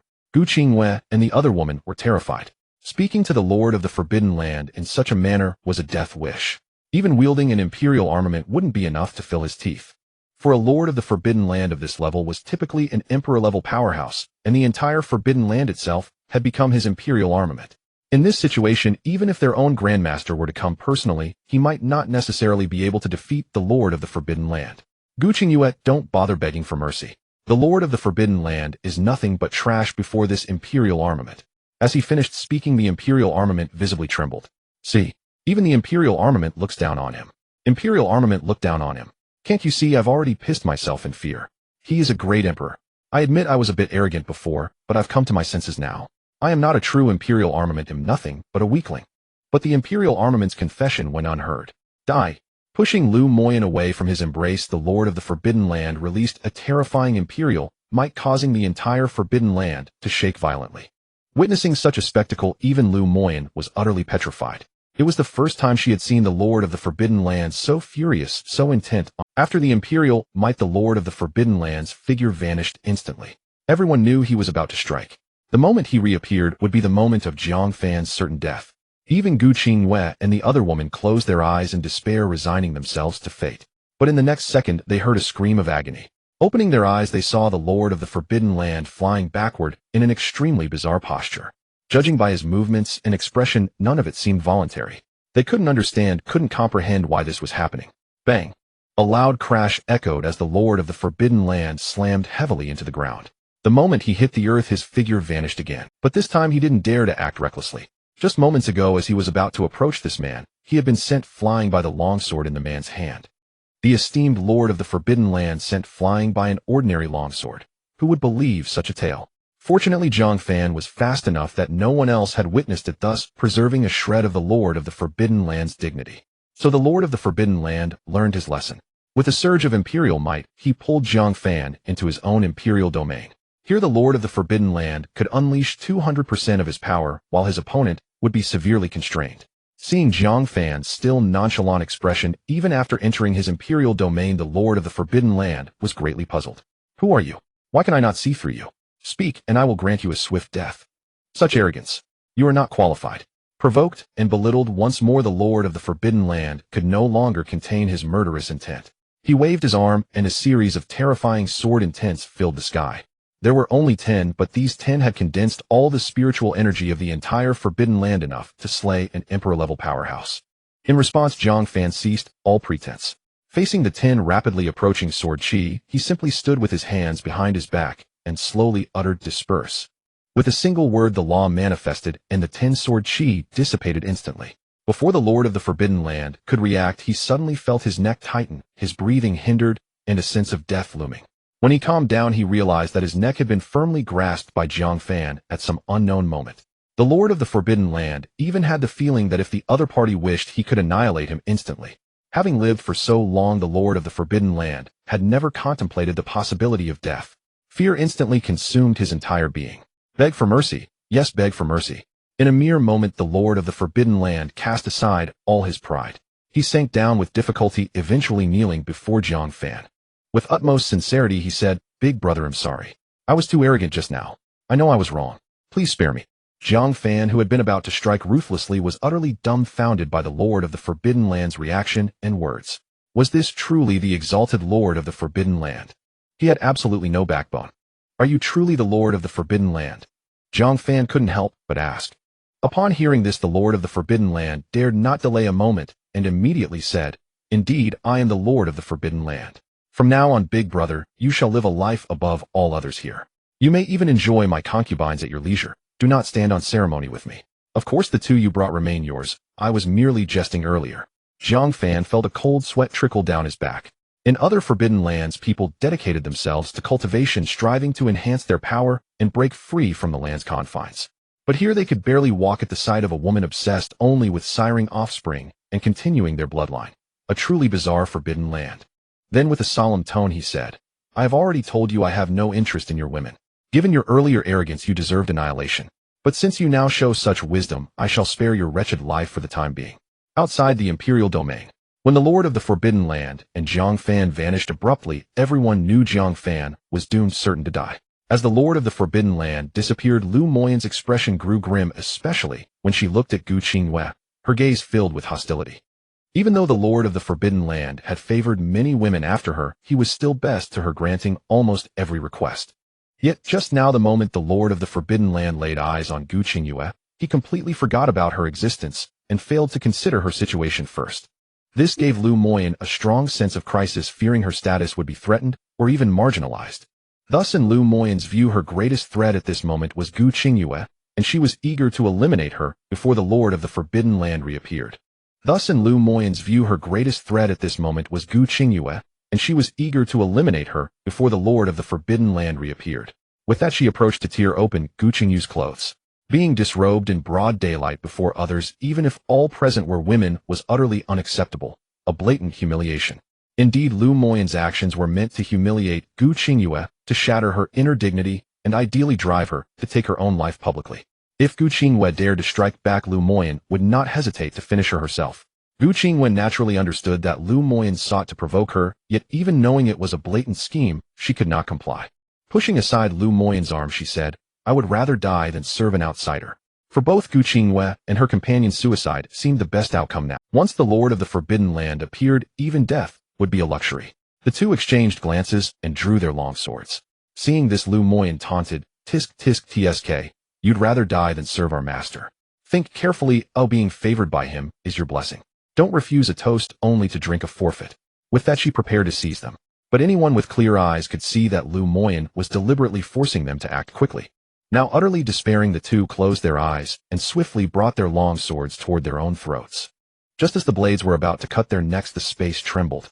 Everyone knew the Lord of the Forbidden Land was about to appear. Seeing this, Lu Moyan's heart suddenly skipped a beat. If the Lord of the Forbidden Land saved them and discovered her intentions, she would have no place left. She immediately struck out with spiritual energy, aiming to kill them both before he emerged. The next second, a light voice rang out, "Bullying my friends while I'm away? That's not nice, is it?"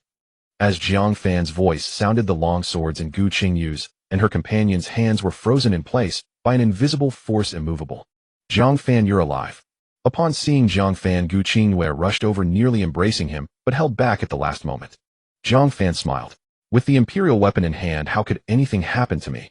Remember what I said before. I'd fight the Lord of the Forbidden Land, and perhaps if he was pleased he'd tell us how to leave. He was indeed delighted, and he did tell me the way out. If there's nothing else, I think we should go. When Jiang Fan said this, everyone looked at him as if he were an idiot. How could he utter such naive words? Even the Lord of the Forbidden Land, who had just appeared, was at a loss for words.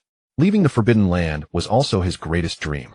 Since it was nearly impossible, everyone pinned their hopes on the next generation seeking to continue their bloodline, even if they couldn't escape.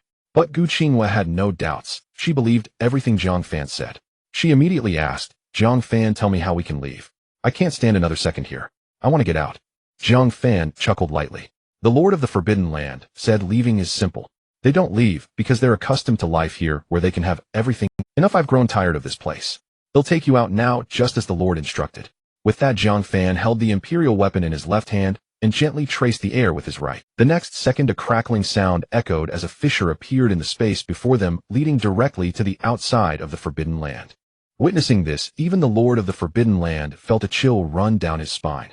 For even he, as the Lord, could not break the Forbidden Land's barrier to leave. Yet this youth, disregarding the land's laws, casually tore open its space, proving he was truly a formidable figure. The Lord of the Forbidden Land felt immensely relieved that he had backed down earlier, preserving his life.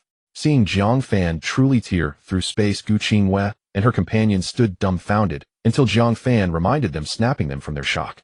Without waiting for Jiang Fan to speak further, they took Shaoqing and stepped into the spatial rift first. Farewell, everyone. May fate bring us together again someday. With that, he too stepped into the rift. Until their auras completely vanished, the Lord of the Forbidden Land and the others stood staring blankly, as if it were all a Master, have they truly left this place? Am I seeing things? But no one answered. Lu Moyan, the Lord of the Forbidden Land, was still lost in profound shock. Outside the Forbidden Land, breathing in the fresh air, Gu Qinghua and her companion felt as though they had awakened from a nightmare. See, I told you would make it out. Since the danger is over, this imperial weapon should return to its rightful owner. Here you go. As Jiang Fan handed the imperial weapon to Gu Qinghua, its radiance visibly dimmed, reverting to its original form. Seeing the imperial weapon returned, Gu Qinghua breathed a sigh of relief. This weapon was the ultimate treasure of their Xiankui sect, not to be touched by outsiders. But it clearly resonated with Jiang Fan, and she had feared he might keep it for himself. Now seeing his magnanimity, she couldn't help but chide herself for her petty suspicion. She said to Jiang Fan again, Jiang Fan, thank you for saving us multiple times. Since we're safe now, let us protect you from here on.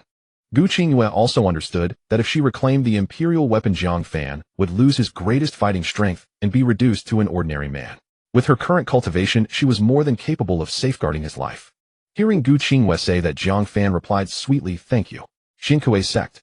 The Xiankui sect was unusually lively today, for it was the day to determine their sacred maiden. Whoever dominated the arena and emerged first would become the sect's sacred maiden. Nearly all the sect's disciples had gathered in the plaza, each eager to see who would claim the mantle of sacred maiden. Everyone disperse. What is there to watch? The sacred maiden position will surely go to Gu Qinghua, who in the Xiankui sect is more gifted than she is. Just as the crowd brimmed with anticipation, a voice rang out and abruptly cut their excitement short. Indeed, Gu Qinghua is acknowledged as the Xiankui flower's foremost beauty and its most gifted disciple. Yet at such a moment, why has she not appeared? Could she still be out on a trial and not return? The remark tugged at the crowd's heart anew. Yes, if she misses today, she will forfeit any chance at becoming the sacred maiden. Rumor had spread within the sect that Gu Qinghua, in pursuit of greater cultivation, had ventured into a forbidden ground and might be trapped and dead within. Though few truly believed it, she had indeed not been seen for a long time. At that moment, a commotion suddenly rose from the front. Look, it's Yu Yanran. I didn't expect even she would appear. Didn't they say she wasn't interested in the sacred maiden position and only pursued cultivation? With Yu Yanran's arrival, talk of Gu Qinghua faded. Yu Yanran instantly became the center of attention. You don't understand. That sacred maiden can enter the sect's grand competition. A victory could win entry into Zhongyu, a hallowed training ground for all. Someone who knew the inside story whispered this to the crowd. At the mention of Zhongyu, longing lit every eye. It was said Zhongyi's spiritual energy exceeded theirs by several times, comparable to minor secret realms, so cultivation there yields far swifter advancement. It seems the sacred maiden title will undoubtedly go to Yanran. Because Yu Yanran rarely appeared, having cultivated in seclusion for years, most only knew her by legend. Not so fast. Yu Yanran hasn't shown herself in a long time, no one truly knows her level. But our sect already has several at the peak of the nascent soul realm. No matter how gifted Yanran is at her age, she couldn't have broken through to the Huashan realm, could she? Discussion continued, but Yu Yanran had already strode to the arena and stood amidst the multitude with serene composure. With a domineering air she declared, "Everyone, Yu Yanran claimed the sacred maiden position. If anyone objects, come and fight." Yu Yanran's arrogant proclamation set the scene ablaze, and many who favored her felt a restless indignation at her words. Many lower-ranked female disciples who had not planned to step forward now clamored to challenge her. Yu Yanran cast a disdainful glance at them and said, "Ants, by all means come up and try." At last someone ascended the stage. Barely steady, a powerful aura swept over them and instantly blasted them. This did not deter others, more stepped forward. Without exception, they were all instantly crushed, none even glimpsing Yu Yanran's hand. So overwhelming was her might. After hundreds were hurled from the stage, the crowd recognized Yu Yanran's invincibility, and no one else dared ascend. The atmosphere swelled as cries proclaimed Yu Yanran's sacred maiden. At that moment another voice rose from the crowd, as expected of Sister Yu, truly powerful. Let your junior sister trade a few moves with you. A figure then slowly mounted the stage. When the crowd made out who it was, their breath caught. It's Song Qingya, the most potent disciple of the Elder's lineage. I didn't expect she'd also vie for the sacred maiden. As the Elder line's strongest disciple, Song Qingya had benefited from the finest cultivation resources, it was not surprising she sought the sacred maiden title to enter Zhongyu for further training. Yu Yanran's expression did not change upon seeing Song Qingya. To her, no matter who stood before her, all were mere ants to be casually extinguished. Feeling slighted, Song Qingya launched the first attack. In an instant she vanished and reappeared behind Yu Yanran. The sudden maneuver drew gasps from the crowd. None had expected Song Qingya's speed to be so great. The earlier assault had been a feint. Now came the fatal strike. If Song Qingya's fist connected, Yu Yanran would likely be defeated outright. Yu Yanran had not anticipated such a move, yet she remained unperturbed. With a flick of her arm, a long sword manifested behind her. A terrifying sword aura coalesced like a formation, sheltering Yu Yanran and forcefully blocking Song Qingya's deadly blow. But it was not over. Though Yu Yanran appeared to have parried the lethal strike, she had in truth once again exposed her most vulnerable back. With a heavy thud, Yu Yanran was sent flying. Only then did everyone see clearly that Song Qingya had vanished after her first blow. She had been hiding behind Yu Yanran and delivered that decisive strike. Song Qingya had given that punch everything, believing it would strip Yu Yanran of combat strength. Still, she had misjudged. Though knocked to the ground, Yu Yanran did not concede. She rose once more, her gaze composed, untouched by panic or rancor after being struck down. Song Qingya felt a flicker of astonishment. She roared, 10,000 swords return to the sect, limitless sword intent, unleash. She soared high, the long sword tracing a ring of light before her. In the next instant, countless sword intents burst from the ring, raining down toward Yu Yanran like a storm. Witnessing this, the disciples cried out in exhilaration. Neither combatant's strength was at all inferior to common Huashan realm masters. Seeing Yu Yanran still able to summon such formidable techniques, Song Qingya's face grew grave. Aura from the peak of the nascent soul realm surged forth as she charged straight at Yu Yanran. In an instant, the clang of steel rang without cease. When all the sword intents finally dissipated, the two stood face to face. Once more, it was evident their strengths were evenly matched. Neither held an absolute advantage. If this was true, choosing the sacred maiden would be difficult. Surely they would not. The Xiankui sect has but one sacred maiden. Your powers are insufficient. Rest now, or shortly you will witness what the cultivation of a true sacred maiden truly is. Suddenly, an even more arrogant voice echoed through the crowd. Who is so audacious as to completely disregard the two on the stage? Everyone was well aware of the abilities of both Yu Yanran and Song Qingya. Even Gu Qingyue, who had been universally acknowledged as the most talented disciple, had only reached the peak of the nascent soul stage. Compared to the two of them, she would likely be evenly matched, making it difficult to distinguish who was stronger. Yet the one who had just spoken was so arrogant as to completely ignore them. How could they tolerate such insolence? Yu Yanran immediately fumed. What coward dares to spout such nonsense? Show yourself. Only her voice was heard, but no one appeared. It seemed this person was merely boasting, too afraid to show their face. Just as the two believed the speaker would not dare to utter another word, the voice rang out once more. Instead of wasting breath here, you'd be better off regulating your breathing and healing your injuries. I am already on the path up the mountain. I will give you the time it takes for one incense stick to recover. On the path up the mountain. Everyone was stunned. The mountain path was far from here. They had not expected this person to be able to see so far, which clearly indicated their cultivation was not low. As the woman's voice was heard, an elder seated on the viewing platform showed an expression of imminent victory. Soon the speaker slowly came into everyone's sight. It's Tianjiaro. Where does she get the courage to provoke the two on the stage like this? Tianjaro, as the most accomplished disciple of the Second Elder's lineage, had always been the pride of the Xinkuei sect and a symbol of the Second Elder's prestige. But ever since Gu Qingyue arrived, all of Tianjiro's advantages had been overshadowed by Gu Qingyue. Her appearance was inferior, her cultivation level could not compare, and even her most prized talent had been utterly crushed by Gu Qingyue. Despite this, Tianjaro still opposed Gu Qingyue at every turn, striving to prove herself as the strongest disciple of the Xinkuei sect. Unable to even surpass Gu Qingyue, she now dared to challenge the two on the stage who were on par with Gu Qingyue. Who gave her such audacity? Upon arriving, Tianjaro ignored everyone else on the stage and went straight to the viewing platform, kneeling before the Second Elder. She said sincerely, "Master, I have not failed your trust. I have brought you no shame." These few words brought a broad smile to the Second Elder's face. He declared, Good. You have earned all of this. Go prove with your strength that you are the most talented person in the Xinkuei sect. The position of saintess is undoubtedly yours." Receiving the Second Elder's satisfied affirmation, Tianjaro was elated. After expressing her gratitude, she headed towards the martial arts platform. By this time, Yu Yanran and Song Qingyao on the stage had just finished regulating their bodies. As they stood up, they saw Tianjaro standing before them. Yu Yanran was the first to speak. "Tianjaro, I recognize you. Being suppressed by Gu Qingyue for years must not have been pleasant, right? If you know what's good for you, you'll step down obediently. The position of saintess is not something you can aspire to, nor even Gu Qingyue." Upon hearing this, Tianjiro's lips curled into an involuntary sneer. She simply stared at Yu Yanran, as if appraising an object, her eyes devoid of any expression. Seeking death. Being so despised, Yu Yanran could not bear it. She and Song Qingyao were veteran disciples. During their prime, Tianjaro and Gu Qingyue were still playing in the mud. How could she tolerate being looked down upon by a junior? Yu Yanran moved with incredible speed, appearing before Tianjaro in an instant.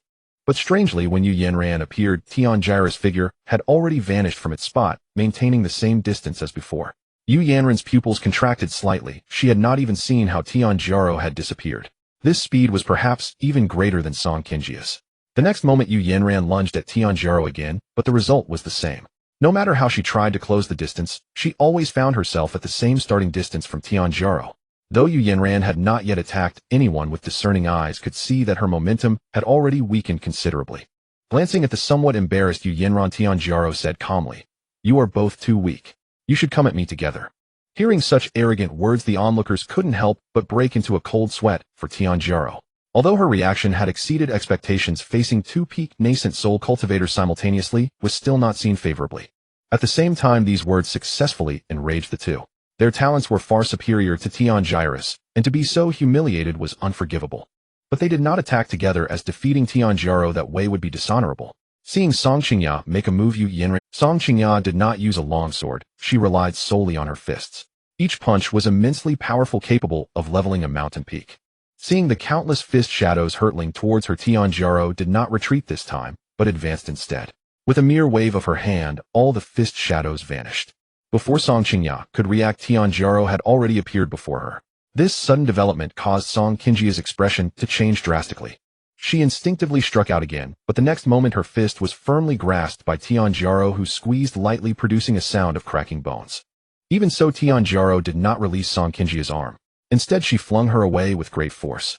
At the same time, she flickered and charged straight into the sword, cries a long sword appearing in her hand from some. Even so, Tianjaro did not release Song Qingyue's arm. Instead, she flung her away with great force. At the same time, she flickered and charged straight into the sword, cries a long sword appearing in her hand from somewhere. With a swift draw of her sword, she effortlessly shattered Yu Yanran's sword energy. The next second, Yu Yanran was horrified to find a blade at her throat. All of this happened in the blink of an eye, yet in that brief moment, she had effortlessly defeated the two most talented disciples. It was enough to demonstrate just how powerful Tianjaro had become. At that instant, the entire venue fell into complete silence. Everyone stared dumbfounded at the scene. They knew Tianjaro was different, but they never imagined she could become so formidable. In a flash, she had overcome two peak nascent soul cultivators. Could she have broken through to the deity transformation stage? At these words, everyone turned to look at the speaker, clearly not having considered the possibility. Only after this remark did shock ripple through the crowd. A deity transformation cultivator. Even if Gu Qingyue were present, she would likely be instantly defeated. Seeing the crowd's reaction, Tianjaro wore a satisfied smile. Then her expression shifted, and the aura of the deity transformation stage surged forth from within her. Feeling this unmistakable presence, no one could remain calm. Even the elders on the viewing platform rose to their feet one after another. A deity transformation cultivator so young. This was truly a blessing for the Shinkui sect. Tianjiro surveyed the entire audience and said calmly, "With my current deity transformation cultivation, I believe there should be no issue with me becoming the saintess of the Shinkui sect, should there? If you become the saintess, then what am I, Gu Qingyue?" Just as everyone believed the position of saintess was destined for Tianjiro, a slightly gentle voice rang out abruptly, cutting through their assumptions. Even if they recognized the speaker as Gu Qingyue, so what? Could she possibly surpass the current Tianjiro? At this moment, no one held any hope for Gu Qingyue, and many were even anticipating her humiliation. However, Tianjiro's expression on the martial stage shifted the moment she heard Gu Qingyue's voice, her gaze immediately darting toward the second elder on the viewing platform. Yet from the second elder's eyes she saw only confusion and disbelief. It was well known that Gu Qingyue had entered the primordial forbidden ground for her trial, a place from which no one had ever emerged alive.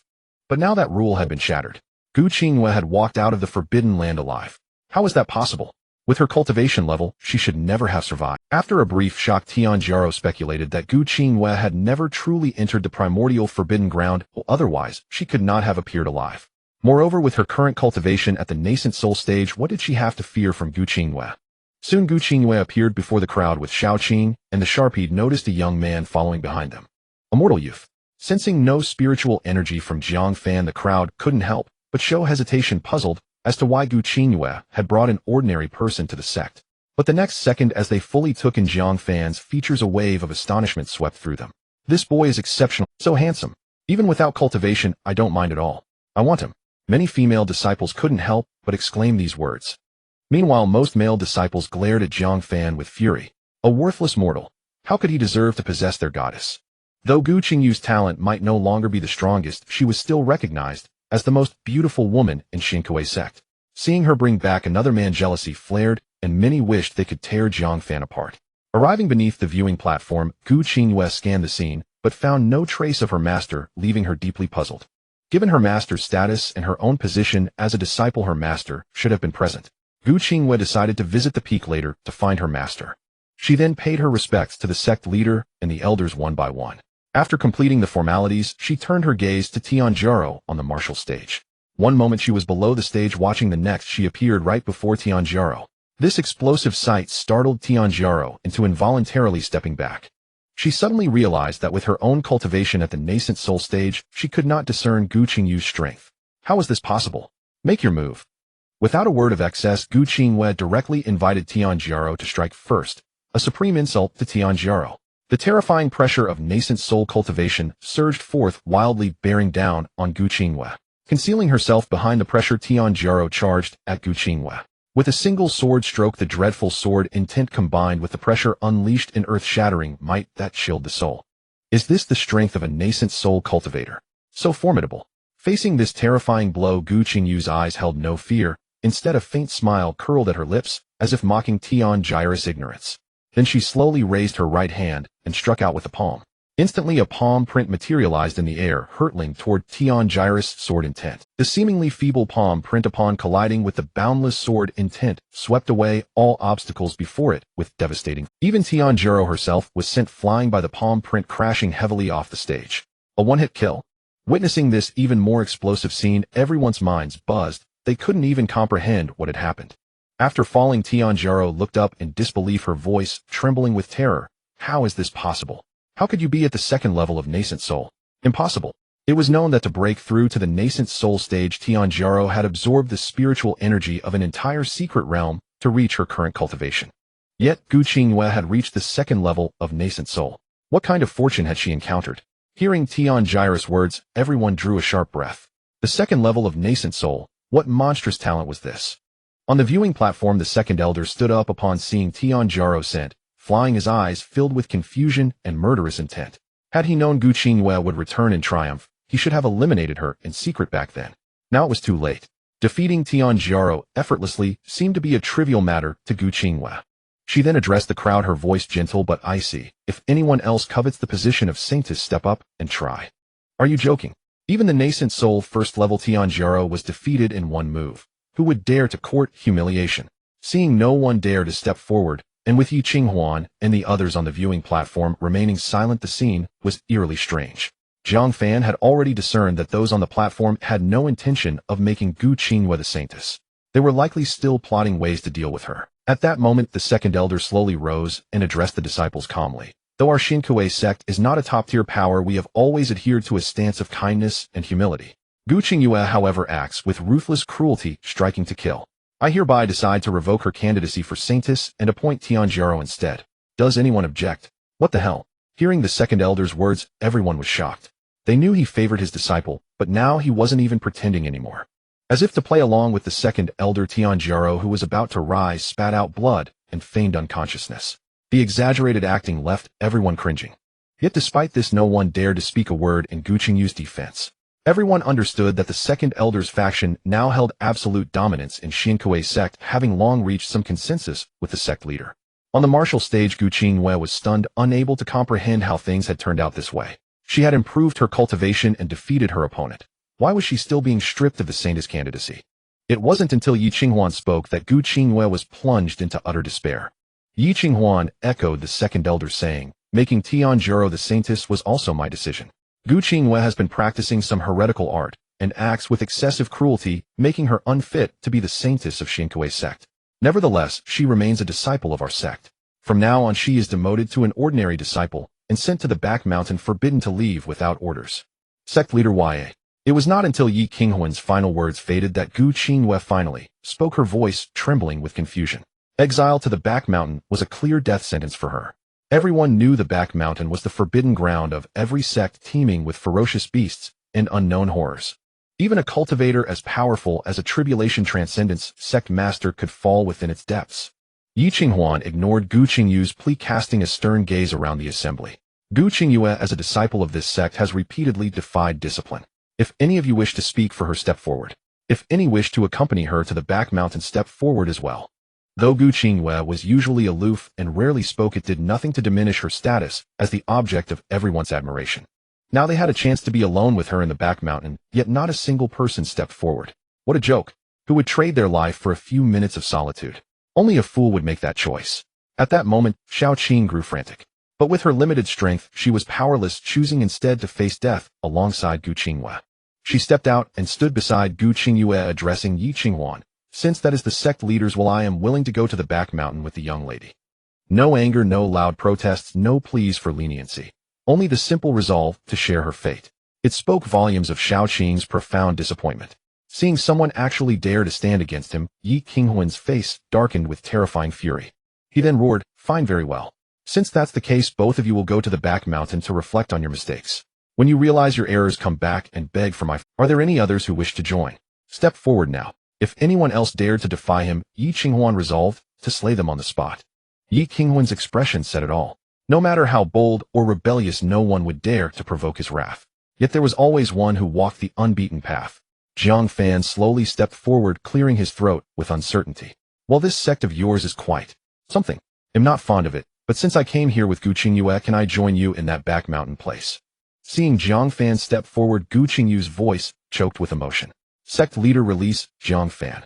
He is but an ordinary mortal, not a disciple of our Xinkuei sect, and cannot grasp the concept of the back mountain.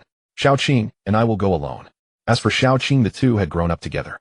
Gu Qinghua knew her too well. If forbidden to accompany her, she would sneak in any way, only to be persecuted by the sect. Better to die together, at least with company on the road. Seeing Gu Qinghua still defending Jiang Fan, the male disciples seethed with rage. They had known Gu Qinghua for so long, yet never seen her like this, protecting an outsider at every turn. It was unbearable. They clamored for Jiang Fan to be sent to the back mountain as well. Yi Qinghuan then made the final decision, ordering Jiang Fan to join them. Soon the three were cast into the back mountain. The moment they entered, Gu Qinghua and Xiao Qing's faces were etched with utter despair, as if they had already accepted. Their only regret was the guilt they felt toward Jiang Fan. Had they not brought him to Xinkuei sect, he would not have perished here. As for the divine weapon, Gu Qinghua held no hope. Even if it had accepted Jiang Fan, this was still Xinkuei sect, and the weapon was completely under Yi Qinghuan's command. From beginning to end, they could not understand what had happened, why the sect leader treated them so, or where their master had gone. Roar! At that moment, a terrifying beast's howl echoed through the air. The oppressive aura of a mighty beast made them tremble, frozen in fear. When danger struck, Gu Qinghua instinctively drew the divine weapon and slashed at the beast. But the next second, a shocking sight unfolded. The invincible divine weapon in her eyes shattered into pieces. The beast before them remained unscathed. Young lady, what happened? How did the divine weapon break? Xiao Qing stared in disbelief. Gu Qingwen knew without a doubt that Yi Qinghuan must have secretly swapped the real divine weapon. She said, it must be the sect leader's doing. He took it away in secret. Hearing this, Zhang Fan nearly laughed out loud. Secretly swapped. That thing was fake from the start. But this was no time for explanations. With the divine weapon broken, the beast's attack did not relent. If that claw struck them, they would surely die on the spot. He then flicked his finger, sending an irresistible aura into the beast, causing it to nearly soil itself in terror. With a fearful glance at Zhang Fan, it vanished into the dense forest. The sudden turn left the two women utterly bewildered. In that moment they had closed their eyes ready to die, yet the beast had fled first. They did not understand, not in the slightest. But survival, however brief, was a blessing. To live a little longer was a kind of beauty. With Zhang Fan present, they encountered no more beasts. Xiao Qing marveled at their incredible luck, that even in such dire straits they remained unharmed. Just then Gu Qingyue, walking at the front, suddenly halted. Her expression was one of confusion and uncertainty. Seeing her look, Xiao Qing grew anxious. Young lady, what's wrong? She urged.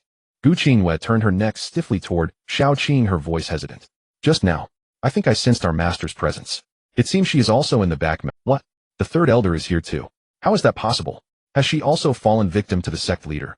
Xiao Qing was no fool. She quickly grasped the gravity of the situation. The third elder was their strongest and final refuge, their spiritual pillar. If even she was here, then all hope for survival. Young lady, where is the third elder? Let's go quickly, Xiao Qing urged anxiously. This way, Gu Qingyue replied, closing her eyes to concentrate before turning and heading in a certain direction. Poor old woman, Zhang Fan murmured with pity as Gu Qingyue turned away. Soon they spotted a deeply concealed cave. Without hesitation, Gu Qingyue entered first. Inside they saw a dark figure huddled in a corner. They knew at once that the figure was Gu Qingyu's master, the third elder of Xinkuei sect. At this moment her breath was faint, her spiritual energy drained. Her cultivation had been crippled, leaving her a mere mortal. Seeing her master reduced to such a state, Gu Qingyue could no longer bear it. She rushed over and embraced the third elder, weeping. The third elder now bore no resemblance to her former self. She looked like a frail old woman on the verge of collapse, as if she might fall at any moment. Hearing the sobs, the third elder struggled to open her eyes. Upon recognizing Gu Qingyue, her gaze turned to terror, and she cried out, "Yue, how did you end up here? Did they lock you in the back mountain too?" After her agitation subsided, the third elder coughed violently, spitting out large mouthfuls of blood. Judging by the grim scene on the ground, she must have been alone here for quite some time. Gu Qingyue quickly steadied the third elder and fed her all the spirit medicines she had on her. But the third elder's condition was dire, her life force was ebbing away inexorably. No matter how many or how potent the medicines, they were powerless to stop it. Distraught, Gu Qingyue sobbed, "Master, what is the meaning of all this? Why did the sect leader and the others treat us this way? I truly don't understand. Aren't you an elder of the sect? How could they harm you so grievously?" At Gu Qingyue's words, the third elder, who had resigned herself to fate with despair in her eyes, finally revealed a deep-seated hatred and a boundless killing intent. She then said they did all this for Tianjaro to elevate her to the position of saintess of the Xinkuei sect. Gu Qingyue and the others listened, their faces filled with disbelief. Gu Qingyue said, "If she truly coveted the position of saintess so much, she could have told me. I would have willingly stepped aside and never coveted it. But why did she have to be so ruthless?" It seemed Gu Qingyue had been too sheltered to understand the depths of human malice. As long as you existed, you were a threat to them. Only when you were gone could they truly rest. The third elder shook her head with a bitter smile. "Yue, things are not as simple as you think. Tianjaro is not only second elder's disciple, but also his biological granddaughter. And Yi Qinghuan is also from the second elder's lineage. The second elder's strength is even greater than Yi Qinghuan's." These inside secrets that the third elder revealed were probably known to few within the entire Xinkuei sect. Gu Qingyue then asked, "Then why did they attack you?" Hearing this, the third elder glanced at Gu Qingyue, but unusually offered no further explanation. This time, even Zhang Fan found it hard to watch. He spoke up for the third elder, saying, "Why did your master end up like this? Of course it's because of you." "What? Because of me?" Gu Qingyue was stunned, utterly incredulous. She truly couldn't understand what was happening. Only when Zhang Fan spoke did the third elder notice the strikingly handsome young man standing nearby. But unfortunately, he was merely an ordinary person. Then again, even if he were a powerful cultivator, entering this back mountain meant there was no return. "Zhang Fan, tell me quickly what is going on. Why does everyone know but me?" Gu Qingyue's naivety kept her from understanding the cruelty of human nature. Zhang Fan sighed helplessly. "It's simple.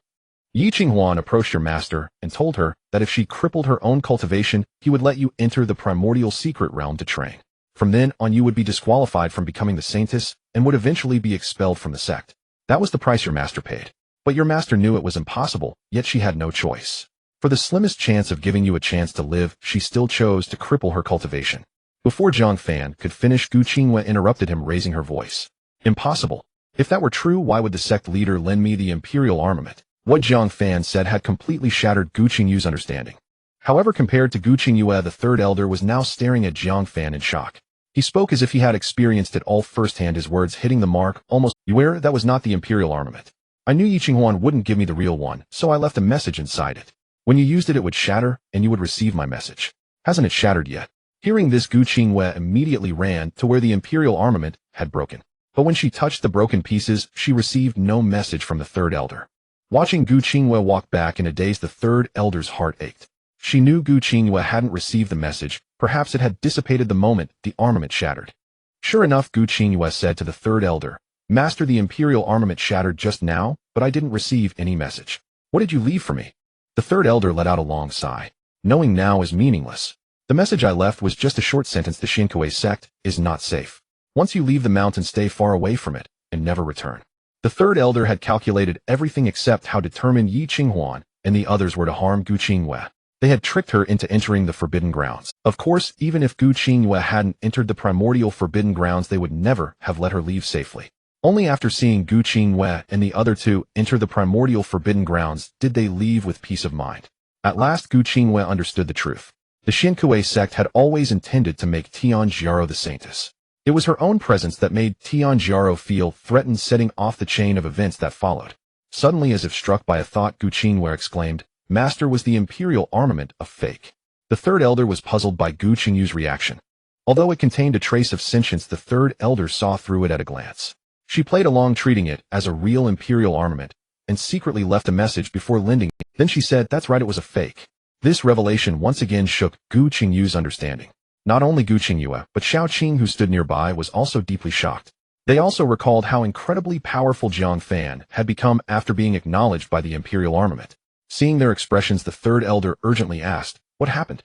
Why do you both look like that? Gu Qingwei then said somewhat uncertainly, Master, is it possible that Yi Qinghuan gave you the real imperial armament by mistake? Maybe he mixed them up and gave you the genuine one. Not understanding what Gu Qingwei meant, the third elder asked, what do you mean?